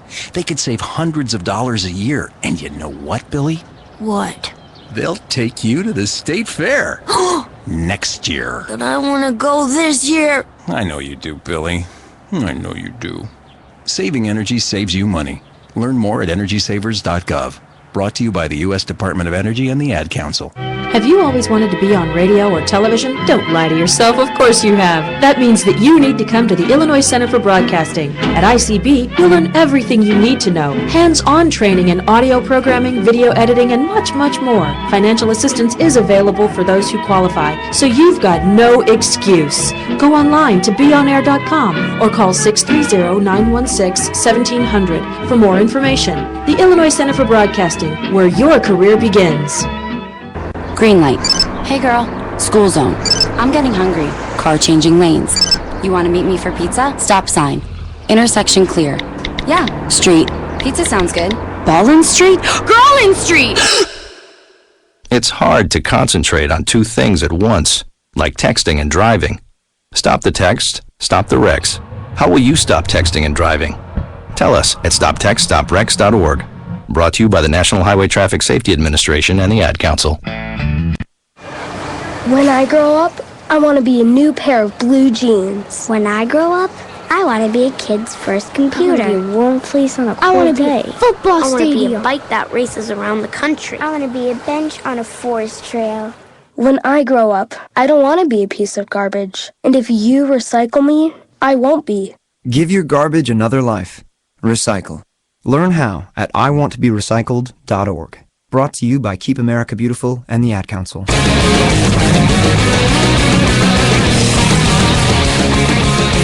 Gunzo's is your non-stop shop for all things hockey.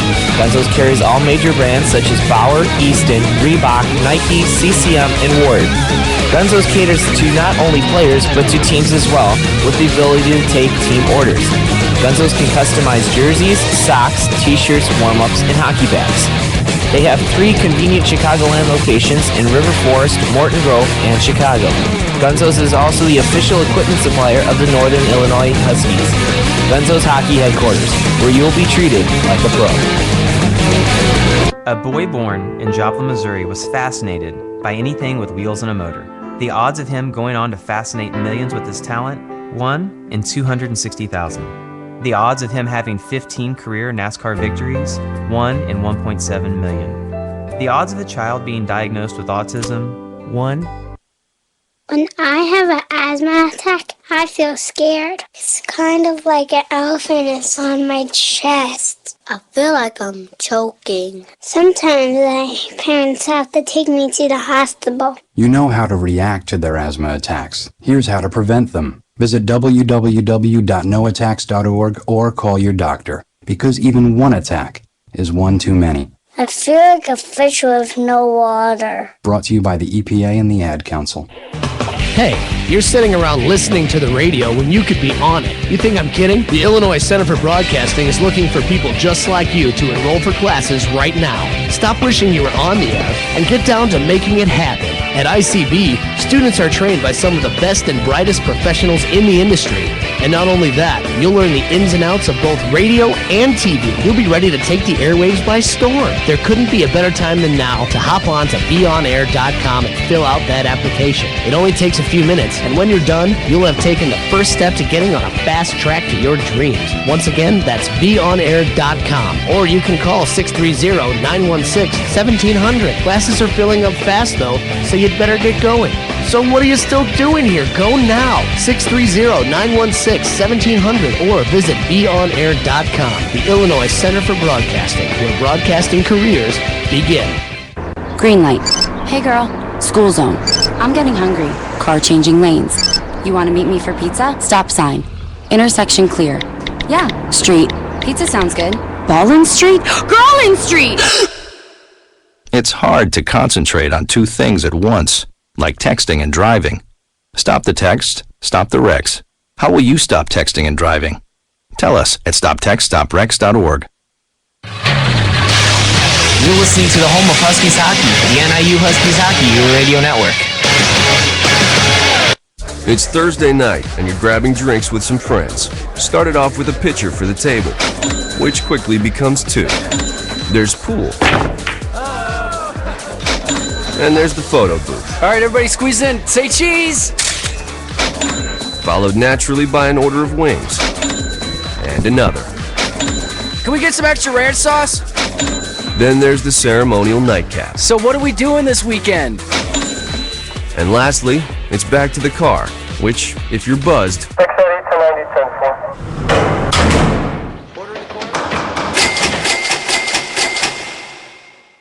could be the most expensive night of your life. Getting pulled over for buzzed driving could cost you around $10,000 in fines, legal fees, and increased insurance rates. Nothing kills a buzz like getting pulled over for buzzed driving, because buzzed driving is drunk driving. Brought to you by the National Highway Traffic Safety Administration and the Ad Council. Over here at jamsonair.com, we play anything and everything. You might hear... Or how about this tasty track? I wanna get you in the back seat, windows up, that's the way you like it. We have them all. Lollipop, lollipop, lollipop, lollipop. Well, maybe not that. jamsonair.com. Radio when you want it. We know balancing family, friends, work, and free time keeps you busy. We want to help you start your day off right. Whether you're visiting for business or for pleasure, you'll always get it clean and fresh after bed. free high-speed internet access, free hot breakfast served daily with fresh baked waffles and hearty oatmeal with toppings, friendly, helpful service, and much more. For one rate. Guaranteed. If you're not satisfied, we don't expect you to pay. That's our commitment and your guarantee. That's 100% Hampton. Go to HamptonInn.com to find the nearest location. Hampton Inn & Suites, the official hotel of NIU Hockey.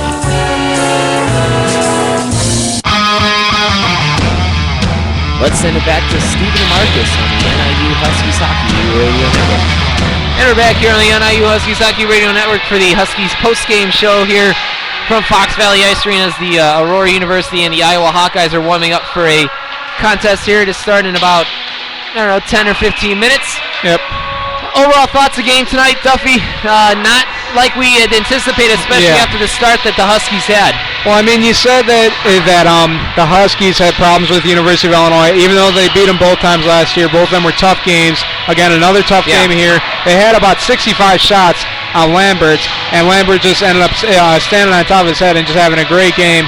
And I mean, my 3 stars of the game, going into the 3 stars for me. Yeah. My third star has got to be for me probably Nick Remley. I would say is my third star because he had 1 assist.